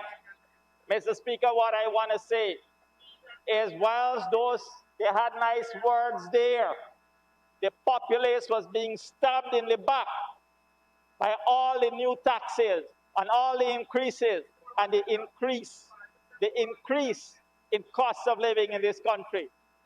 This is why, Mr. Speaker, they're over there and we're over here. The SOP said so, and the recount also said so, Mr. Speaker. Mr. Speaker, I remember, I think it was in 2015, then we had an honorable minister, George Norton, and he referred to the honorable member as the brown girl in the ring, tra-la-la-la-la. Today I know, Mr. Speaker, that we also have some men with green and pink slips in the ring. Mr. Speaker, I'd like to move on to my speech. And I take this opportunity to first congratulate Honorable Minister Ashley Singh on a job well done. Thank his staff for the long hours they put in to achieve this feat. It speaks to great teamwork, Mr. Speaker. Of course, the guiding hand of His Excellency the President and the Vice President must also be acknowledged. Mr. Speaker, in 1992, and I take you back to 1992, we inherited a broken, destroyed, and shattered country. A country where majority of its citizens had lost hope and were barely surviving from day to day. Every sector was in a state of disarray. I was working at the New Amsterdam Hospital at that time. I remember the days of severe shortages of drugs and medical supplies, inadequate laboratory facilities, non-existent diagnostic equipment. The PBPC worked tirelessly from 1992, painstakingly reducing the huge debt burden that the PNC had put on Guyana. elevating the standard of living day by day, year by year, raising wages and salaries, laying a solid foundation, and building the health system brick by brick, like a house, board by board. My personal experience, Mr. Speaker, in Region 6, of not being able to access basic laboratory tests, not even a random blood sugar test at the regional hospital in Amsterdam in 1992. By 2014, one could have gotten those tests at health centers. In 1992, at the outpatients and accidents and emergency at the Amsterdam hospital, there was a dispenser working, seeing patients. By 2014, doctors were working even at health centers. And in Region 6 at Oriala, Sipruta, there were 2 doctors stationed there. Mr. Speaker, by 2014 in Region 6, we had Guyanese trained specialists at hospitals. We were no longer totally dependent on foreign nationals to provide specialist services. The bedridden and elderly were provided care at their homes through the extended home-based care service. Not only did the doctors, dentists, and rehab staff visit the patients at home, but they got their medicines, other supplies like walkers, urinals, bedpans, pampers, etc., to the homes of these patients. There were elderly care clinics at all facilities and special geriatric mega clinics across the region. Communities had a voice in the management of their health facilities through management committees, and they got feedback from the facilities through community health facility days. Then, Mr. Speaker, then came tsunami, AFC, APNU in the first half of 2015, destroying everything in sight, destroying not only industries, but also destroying the healthcare system built so painstakingly by the PAPC. This was not only in Region 6, but across the country. We inherited a broken system in 2020.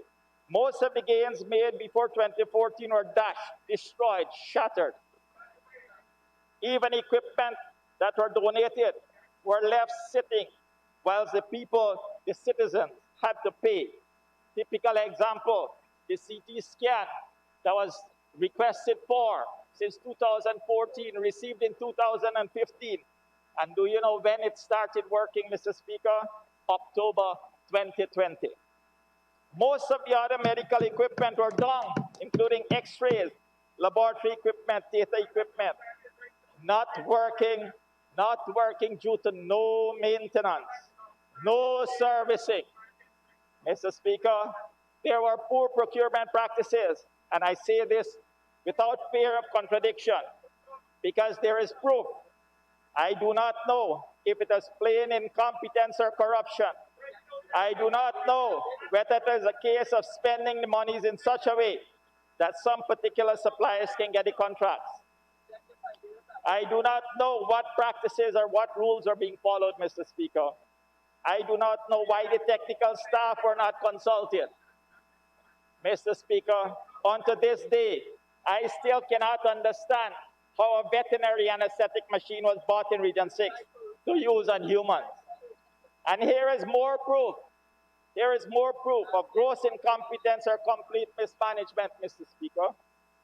The Rehabilitation Department of the Ministry of Health, this time centrally, in around 2017, requested a piece of equipment to assist with persons having lung problems, Mr. Speaker. That piece of equipment can be used for persons who are in bed, like stroke patients, patients who got head injuries, and who are having problems with their lungs. The request was made, medically correct name for a medicinal chest vibrator, a vibrating machine equipment that is placed flat on the chest of the patient to stimulate the lungs. Then, the then Ministry of Public Health bought, Mr. Speaker, bought this, a vibrating dildo for the department to use.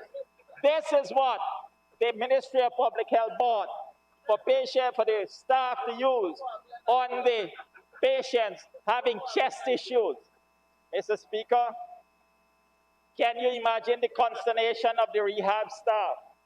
On to today, when they speak of it, you could hear the disgust in their voices. Mr. Speaker, how can this be explained? Incompetence, ignorance, corruption, or all three? Mr. Speaker, if we had that piece of equipment, it could have been used on the COVID patients. But you know what? Since last year, the staff were again trying to get the equipment, but it's not available. It's all sold out because of the COVID. Mr. Speaker, this is typical and classic as to how the health system was managed in Guyana by the APNO AFC prior to August 2020. Mr. Speaker, the foundation, Mr. Speaker, again I ask, was it corruption or mismanagement? The foundation laid by the PVPC pre-2015, Mr. Speaker, was strong, and we are building again, like the legendary Phoenix. Guyana is rising again. Services are being offered again, and in a short time, it is being taken to heights never achieved before. National Ophthalmology Hospital. For 5 years, the National Ophthalmology Hospital is allowed to deteriorate. Not only were medical equipment not working, the building was leaking. ACs were not functioning. Staff were demotivated. No consumables, no drugs and medical supplies. The once national pride of Guyana, Mr. Speaker, became a national disgrace under the APNO AFC. Mr. Speaker, in 2014, there was no backlog of cataract cases in Guyana. However, to date, we have already identified over 1,200 cataract cases. Mr. Speaker, this is an indictment of the APNO AFC government. No wonder it is common to hear the words, "Never again APNO AFC." Mr. Speaker, 2 weeks ago, after major works and repairs to the building and equipment, the National Ophthalmology Hospital started doing surgeries once again. 16 cataract surgeries and a number of pterygium surgeries were done. This will continue. There is hope for the cataract patients once again in Guyana, Mr. Speaker. Nearly $100 million is budgeted this year to make this facility fully functional. Guyana is rising from ruins and destruction and rising rapidly. Mr. Speaker, Skeldon Hospital. A theater is being constructed at Skeldon Hospital. The theater was supposed to be started in 2014. In 2015, the APNU AFC government stopped that work. Instead, now they have the rehab department in there. In 2021, we have budgeted for an operating theater for the Skeldon Hospital. So patients from the Upper Quarantine and from the Quarantine River, Orial and Sipruto, can get surgeries right in Skeldon. Maibikuri Hospital is being added services to. We will improve diagnostic capacity in that hospital. And within the next few years, a laboratory and X-ray will be set up there. Mr. Speaker, our government is going to fulfill, and it has already started to fulfill its manifesto promises. In my visits to the hinterland communities, Mr. Speaker, I have come to the conclusion that services offered to our people there are minimal. I was shocked to learn that quite a number of pregnant women went through their pregnancy without ever getting a blood test to determine even their blood count. Mr. Speaker, this is a travesty. His Excellency, after interacting with the communities across this country, has asked that all efforts be made to bring the healthcare services in the hinterland up to par. The PVP civic government in this term is determined to make major changes. The needs of our people in the hinterland must also be met.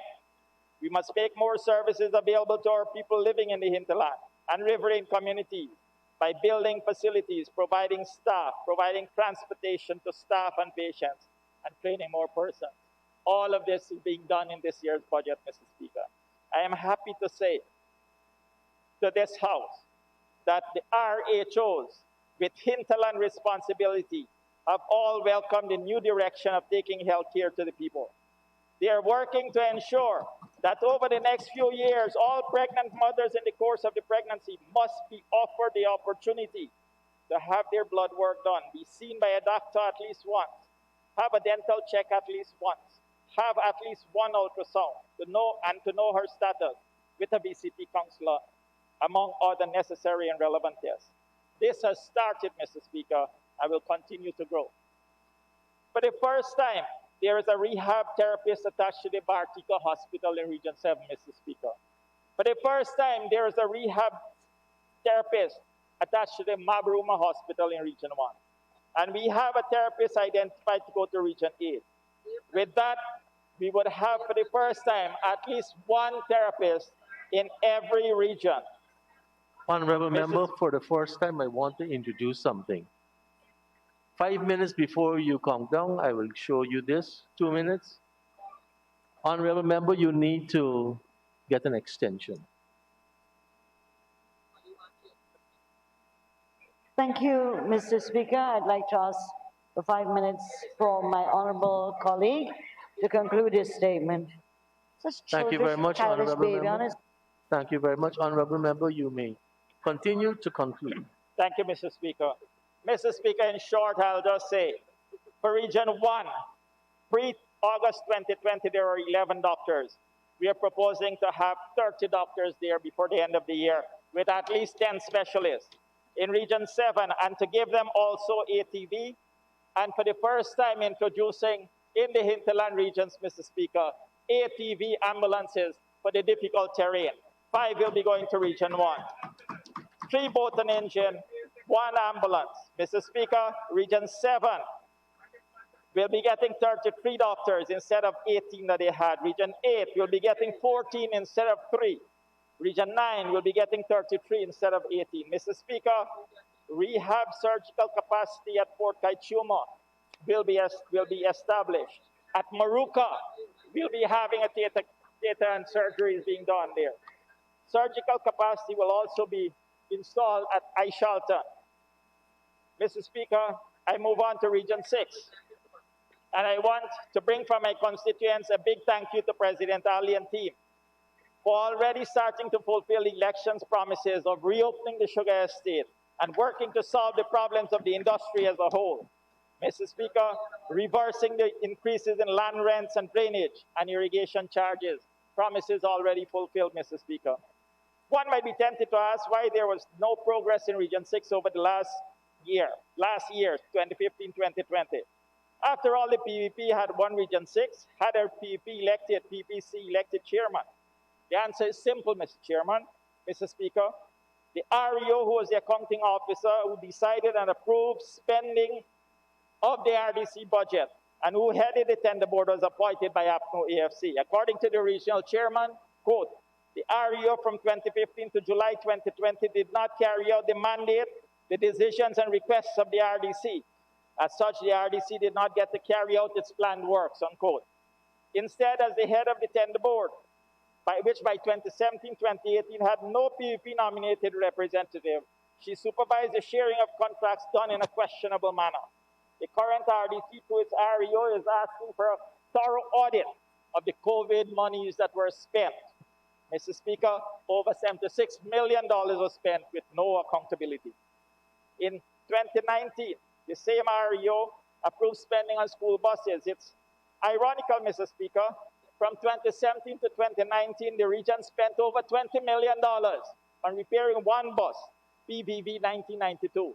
And this year, the region has budgeted to buy 2 buses, $18 million each. Mr. Speaker, the REO is cleaning the mess, leading the cleaning literally in the region. The NI system was totally broken. Mr. Speaker, they were awarding contractors canals to clean in Region 6. And these contractors bid for the canal, won the award, and they didn't know where the canal was located. Eventually they found, after 3 months, one of them found the canal and did a miserable job. Mr. Speaker, in Region 6, this year's budget, $293 million for bridges and roads. Education, $237 million, $159 million to repair buildings and $42 million on furniture. Health, $235 million, on the maternity ward, infectious unit, Nyamsam Hospital and Skeldon Hospital. Mr. Speaker, in closing, the Honorable President Irfan Ali, is a man with a vision and a man on a mission. His mission is to ensure as far as possible that maximum is achieved in the shortest possible time. He is leading a well-qualified and dedicated team. On this exciting journey, he does not have days off, and neither does any one of us working with him. There is much to achieve and little time in which to do it. 5 years were lost due to the destruction of gains by the APNO AFC coalition. His Excellency has spoken bravely of his and the PPC's plan for prosperity of Guyana. He continues to work to keep his pledge that he made during the election campaign, as documented in the manifesto. No one Honorable is to be left member, there's a standing order with respect to using the president's comments to influence the debate. However, what he said in the National Assembly could be used. Thank you, Mr. Speaker. Mr. Speaker, the President's views are challenging and shows his wide grasp of life. And to quote him in this National Assembly, quote, "As a nation, we will not be judged only by the way we treat human beings, but we must also pay particular attention to the environment, our natural heritage, and the way we treat animals. My government will support initiatives and invest in programs that addresses all these issues, sometimes referred to as soft issues, but which importantly adds to the story of who we are as Guyanese. Onward to a brighter future. This budget is plotting the path to recovery, economic dynamism, and resilience." Thank you, Mr. Speaker. Thank you, Honorable Member. I now have the honor to call the Honorable Member, Mr. Ronald Cox, to make his presentation.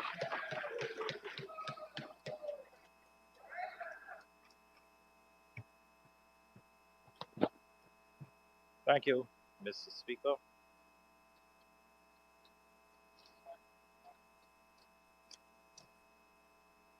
Mr. Speaker, allow me first of all to express New Year's and Republic greetings to you and all other members of this Honorable House. I would like to also say congratulations to Ms. Sarah Brown. I saw her earlier on the birth of her baby boy. It is my confidence that 2021 will be a year of esteem, impartiality, and fairness in this Honorable House. I'd like to remind that all members of this Honorable House are governed by clearly prescribed orders. And I'd like to repeat that, all members. Mr. Speaker, before I commence my presentation on the debates of Budget 2021, allow me to express thanks to my colleagues and all fellow Guyanese for standing strong despite experiencing vindictiveness, intimidation, discrimination, and harsh behavior meted out not just to us, but all Guyanese at large. It is distasteful, shameful, and undeserving of any remembrance. Mr. Speaker, I'd like to address 3 comments made earlier by members of the government, and I would like to start with the Honorable Member, Mr. Hamilton, who mentioned that he is not moved by the opposition press or by the opposition issue where race is concerned. I'm not surprised, and we are not asking the Honorable Member to be moved. We are asking the people of Guyana to be moved, because they're the one who will speak, and they're the one who will determine who sits in government, not the honorable member. Mr. Speaker, the honorable member, Susan Rodriguez, also highlighted a number of projects under her ministry. Mr. Speaker, the honorable member, Ms. Rodriguez, would have done a better job if she had simply said, thanks to the AP and UFC for all the projects highlighted. And yes, to Dr. Van West Charles for an excellent project implemented under the previous administration. And for that we must say thank you. The last speaker, the Honorable Dr. Mahadio, mentioned about shortage of drugs. I'd like to remind the honorable member that today on news, he is on record as saying the government is preparing to address the needs of shortage or the issue of shortage of drugs. So within 7 months, the honorable member is addressing needs of shortage of drugs and still in the same breath saying that the AP and UAFC had shortage of drugs. Well, he has shortage of drugs right now. Mr. Speaker, Budget 2021 was presented under the theme, A Path to Recovery, Economic Dynamism and Resilience. Powerful words. Mr. Speaker, on page 8 under Real Gross Domestic Product in paragraph 2 of the budget speech, it is stated, our real gross domestic product in 2020 is estimated to have grown by 43.5%. It is most fitting that the Honorable Minister with responsibility for finance and his team would have chosen such theme, thereby admitting that under the AP and UAFC, Guyana's economy has performed the best in all of history, despite challenges. Any progress of economic growth and prosperity in 2020 can only practically and principally be attributed to the coalition in government. Mr. Speaker, during the reading of this budget, there was no mention of any increases for public servants. Not surprising, only last Saturday during a meeting in Matthews Ridge, my honorable colleague, my friend, Colin Crowell, the honorable member, stated that unlike many countries that had to lay off workers from the public sector, lower wages and salaries because of the COVID pandemic, Guyana did not do that. Mr. Speaker, I'm wondering if the honorable member was trying to justify his government decision not to announce any increases for workers' salaries in the public sector. What is more astonishing, Mr. Speaker, is the fact that the Honorable Minister of Public Service, the Honorable Sonia Parag, went on national television and said it will be against the principle of collective bargaining to announce any increases prior to the budget speech. Mr. Speaker, where was this honorable member when the budget was being prepared? Did the honorable member invite the GPSU, the GTU, and other unions on consultations?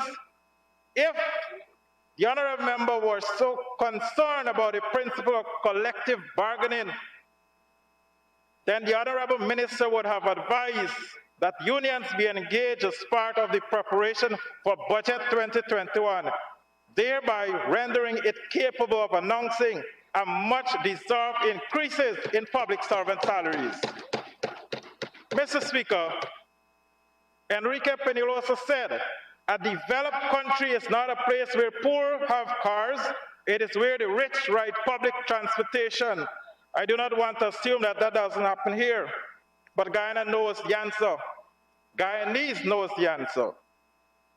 It was only 1 week before the reading of the budget of 2021 in the National Assembly that the smaller political parties were invited to a meeting that they called a consultation on Budget 2021.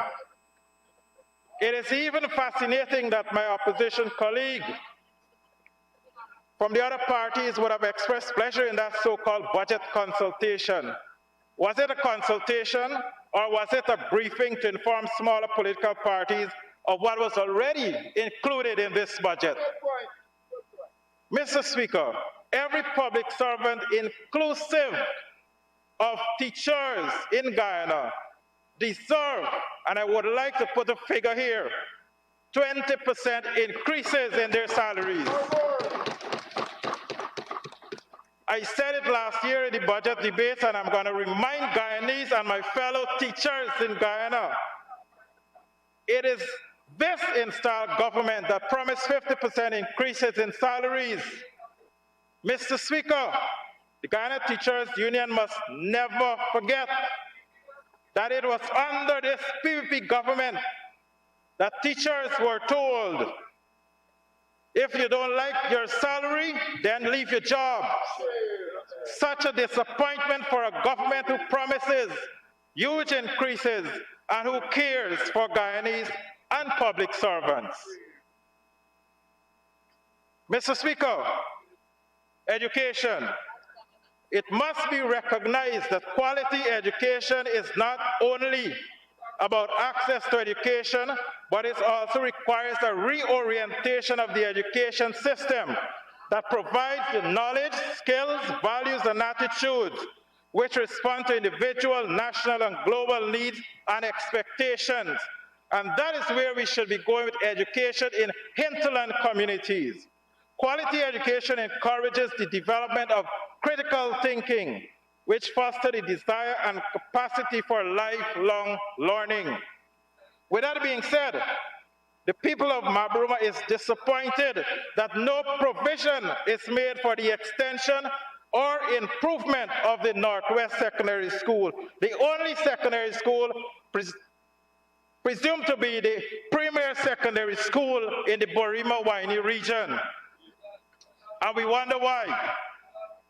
Mr. Speaker, we must not forget the achievements of the education sector under the previous administration. And being such effective interventions, the people of the Borima-Waini region wish for those projects to continue. Mr. Speaker, lest we forget, it was under the AP and UAFC administration that Guyana regained its rightful place as the best performing country at CXC in all of the Caribbean. Mr. Speaker, Ram and McCrae in their analysis of Budget 2021 called Focus on Guyana's National Budget 2021 stated, and I quote, "It will be unfortunate if the pattern in Guyana is for new administrations to reverse the policies of their predecessors without some objective consideration." And that is a concern for politicians in Guyana.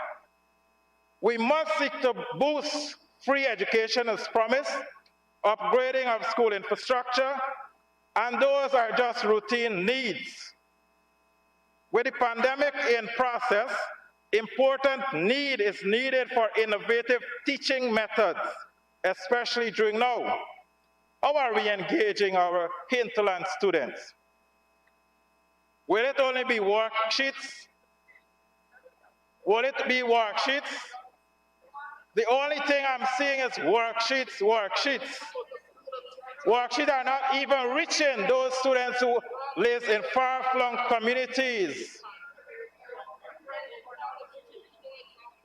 The manner in which this installed administration seeks to manage the COVID pandemic tells us that it is not going anywhere in the near future.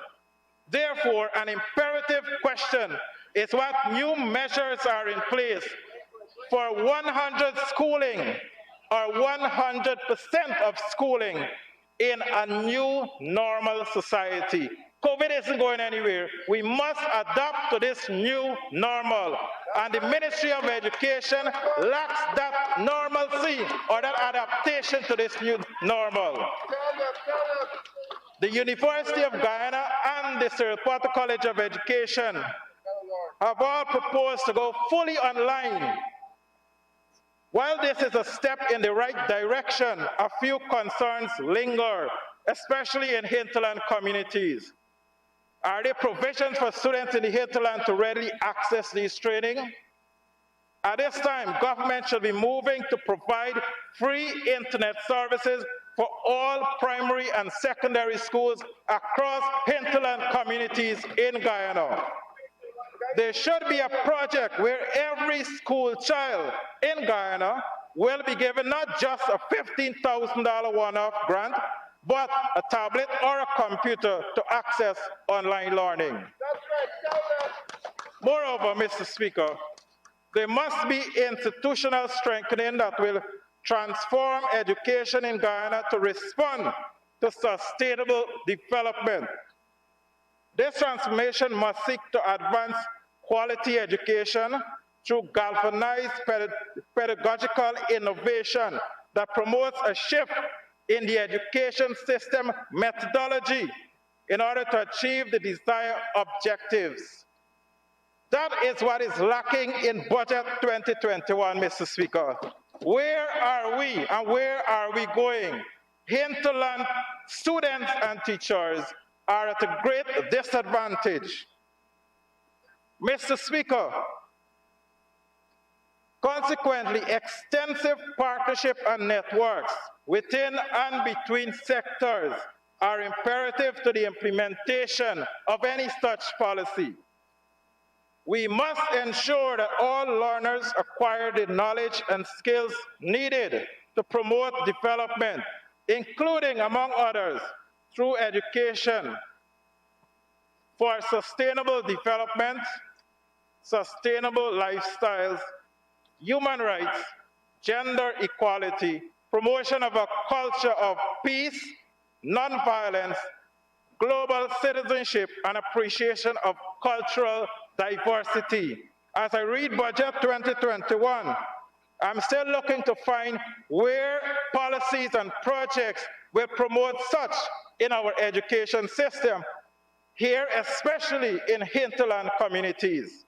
Thank you very much, Honorable Member. You will need an extension for sustainable continuation.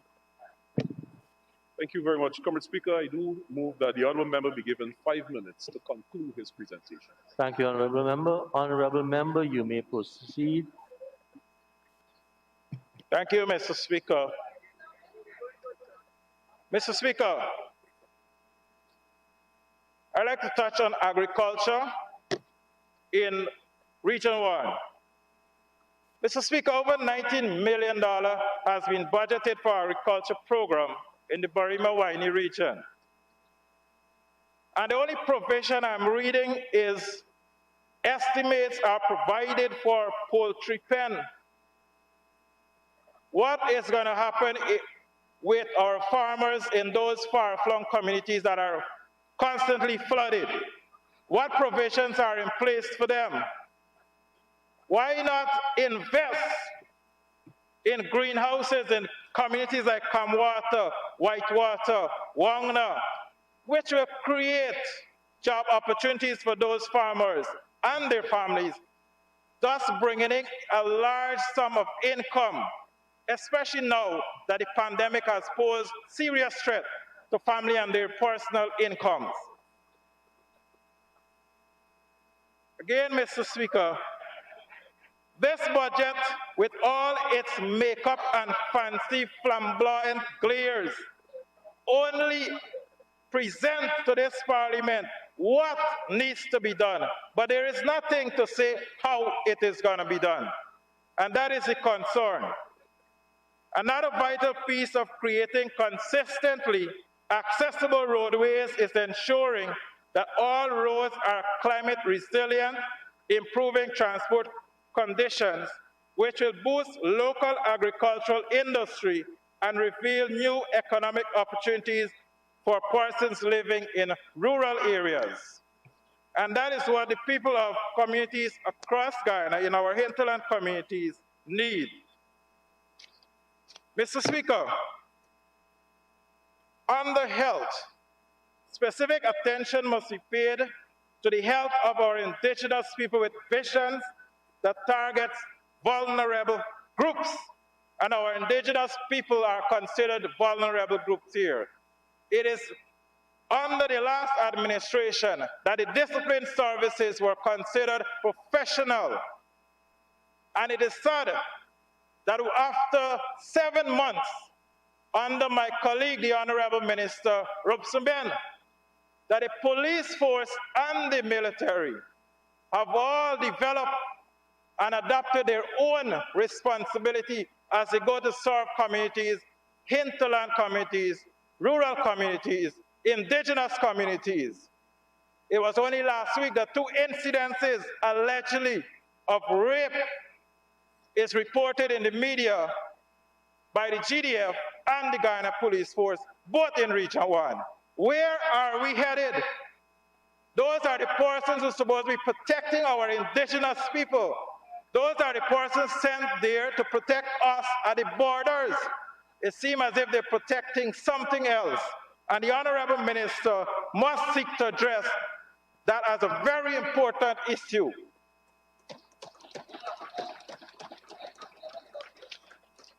Mr. Speaker, social assistance in communities of hinterland regions, and here I'm specifically talking about Region 1. The probation officer stationed at Mabaruma is a counselor on the RDC of the Barima-Waini region. It is unprecedented that such person is employed. What provisions are made for equitable distribution or addressing those needs for persons who really need the social assistances? Is this another political appointment that will seek to repay the PPP and their supporters? Mr. Speaker, in concluding, my final remark on Budget 2021 is that it is not a people's budget. It is not pro-poor and certainly not public servants friendly. Mr. Speaker, I urge the members of the installed government that we need to strengthen efforts to combat poverty and to provide support and material assistance to economically disadvantaged families, notably those living in rural areas, and to guarantee the right of all children to an adequate standard of living. Mr. Speaker, it is sad that this budget 2021, with all its flamboyant flares, does not adequately seek to fulfill such vision and wishes of my indigenous brothers and sisters. Thank you. Thank you very much. Honorable Member, Mr. Lee Williams.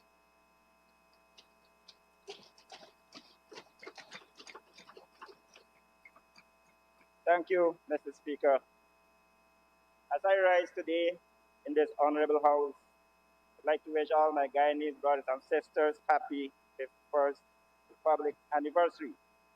As we celebrate the journey of our beloved country, Guyana, let us celebrate in mind oneness, one Guyana, as our motto, one people, one nation, one destiny. Mr. Speaker, as today marks the 6th month since the People's Progressive Party assumed office and is presenting its second budget to the people of Guyana. In 2020, this government come to the people with a plan for prosperity that brings relief in 100 days to the Guyanese people. To all sectors of Guyanese population, regardless of their affiliation. Mr. Speaker, I extend my gratitude to the People's Progressive Party administration and Honorable Finance Minister, Dr. Ashley Singh, and the staff and team for presenting its full year 2021 budget. That will take the Guyanese people to a path of recovery. And I reiterate, Honorable Finance Minister, recover we must, recover we will. Mr. Speaker, as I listen to the honorable member who just stepped out the House about people have to decide who the government has to be, not the honorable minister. That's the result. We are here because the people talk by themselves. On March 2 and August 2nd. Mr. Speaker, before I go further, the opposition APNU, AFC on the outside of the bench, fails to realize that government is elected based on track record. And when they are reminded of the track record, they feel hurt because the truth hurts. And so, Mr. Speaker, in 2015, as honorable member on the other side mentioned that 20% of increase in salaries, APNU AFC came with that in their manifesto in 2015. 20% increase to teachers, public servants, disciplinary forces. Instead, they increase their salary 50% and leave the public servant in darkness.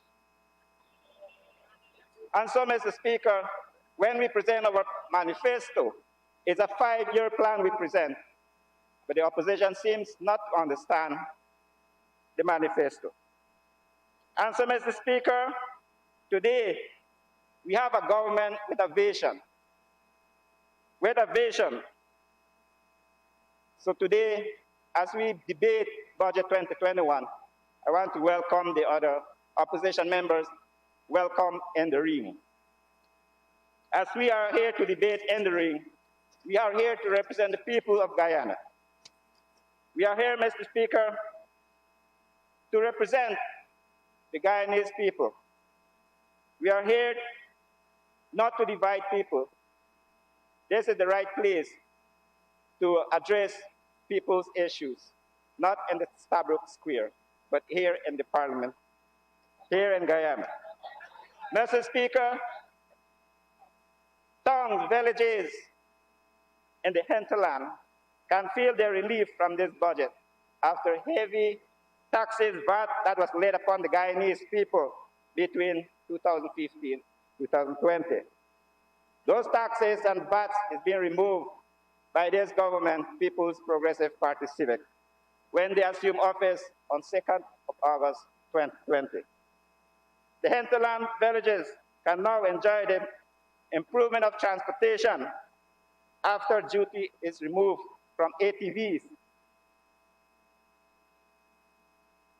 by this government. Mr. Speaker, as we speak about employment, my member on the side of the House speak about vindictiveness. The APNU AFC in 2015 fired more than 2,000 youths in Guyana. And now the youths of today are much happy. After we assume office, they are now employed as community support officers and more welcome on board in this 2021 budget. Mr. Speaker, I can recall when the President, David Granger, was asked about employment. He said, I quote, "There is no possibility that the government could simply start employing the young people," end quote. And further went to say, I quote, "We cannot promise to employ every one of them.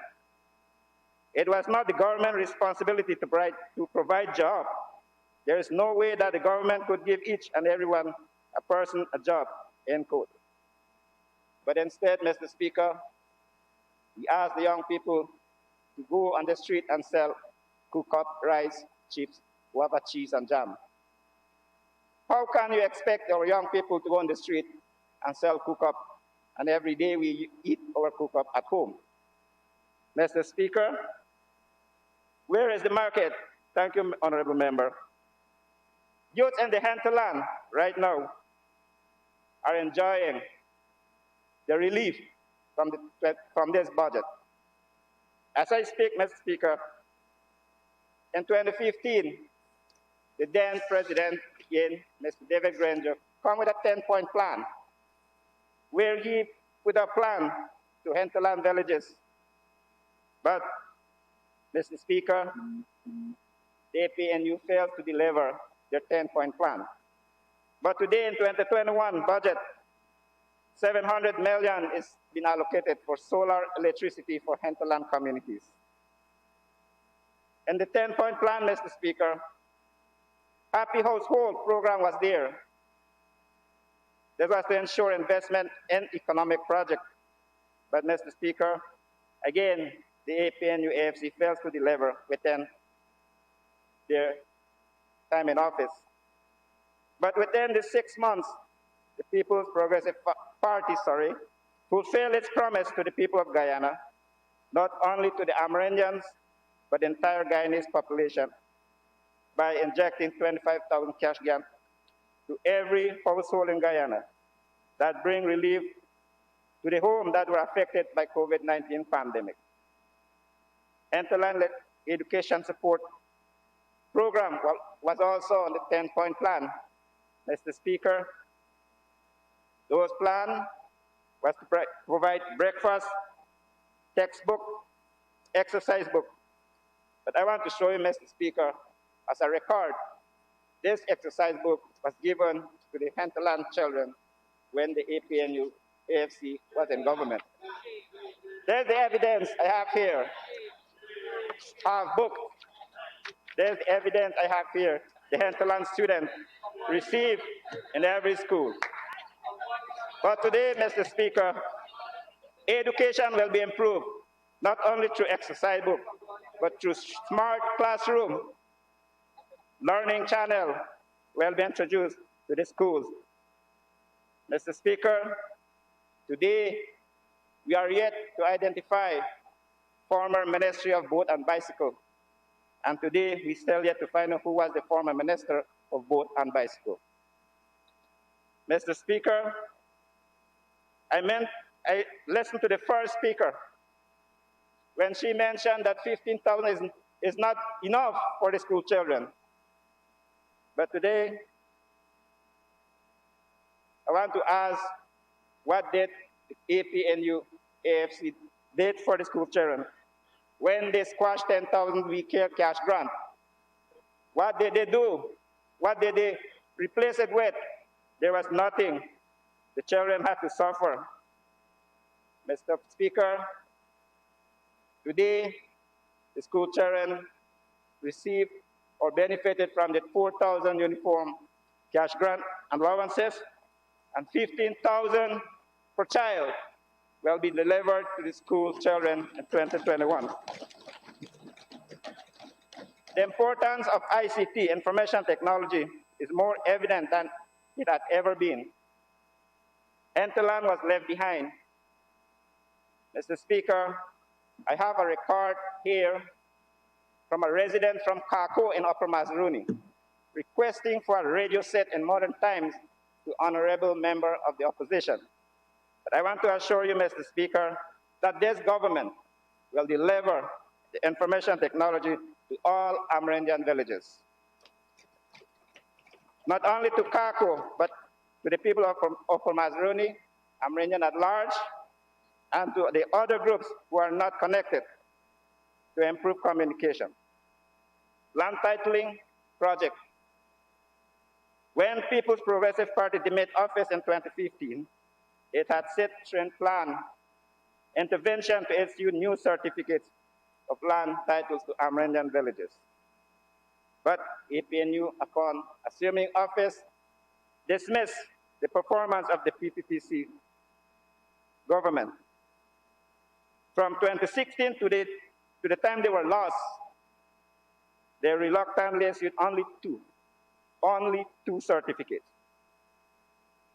Mr. Speaker, this is not a might, but this was admitted by the then Minister of Indigenous Peoples Affairs, Mr. Sidney Alicop, when he said that his coalition government did not issue any certificate to the Amerindian villages. That is why he's not here in this house. Mr. Speaker, the People's Progressive Party, CIVIC, when it resumed office, have worked tirelessly to re-energize the land titling project for Amerindian people. The titling program was dormant for 5 years, and so the PPPC has allocated $630 million in 2021 to expedite the granting of Amerindian land titles. And so, Mr. Speaker, the The villages are waiting with confidence for their titles to be granted.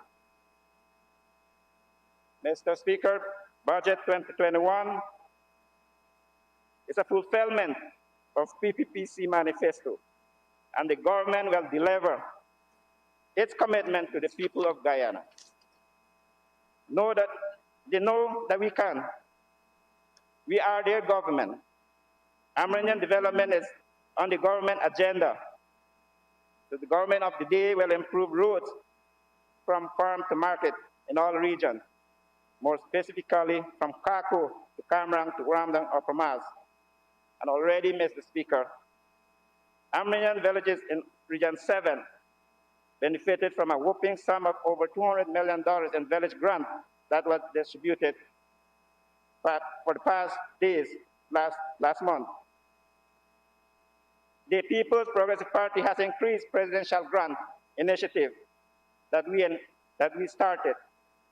There was no new initiative that the APNU AFC left. So we will continue to finance our initiative. The health sector, as we are speaking about health will be improved in all regions, not only in Amerindian communities. Mr. Speaker, as I mentioned, I'm hearing job shortage, we need to understand that we are addressing the shortage that you left for us to address. We are addressing that. And so, Mr. Speaker, as I mentioned earlier, this budget not only catered for one sector, agriculture. Agriculture was condemned by the previous government in hinterland villages. But Mr. Speaker, this government will be the people's government, and we will remain here as long as we deliver our commitment to the people of Guyana. So, Mr. Speaker, People's Progressive Party Civic has charted a course outlined in our manifesto and elaborated by His Excellency. One thing is sure, if we have all hands embracing the spirit of oneness elaborated by His Excellency, One Guyana. Mr. Speaker, I call on the other side of the House to join with us to support this budget into an era of economic dynamism and secure lasting and resilient prosperity for all Guyanese for generations to come. Mr. Speaker, the civil society is pleased with measures set up by this government and is largely considered and reflected in the national budget for 2021. To this end, the budget is indeed people's focused budget, which is healthy to facilitate broad-based and inclusive growth of economy in terms of job creation and new social programs. Mr. Speaker, it gives me a pleasure to commend and support $383.1 billion budget 2021 presented in this House. So I ask honorable members on the other side to join with us, to work with us, and not to divide. This is the People's Parliament and not at the Stabrook Square. Thank you, Mr. Speaker.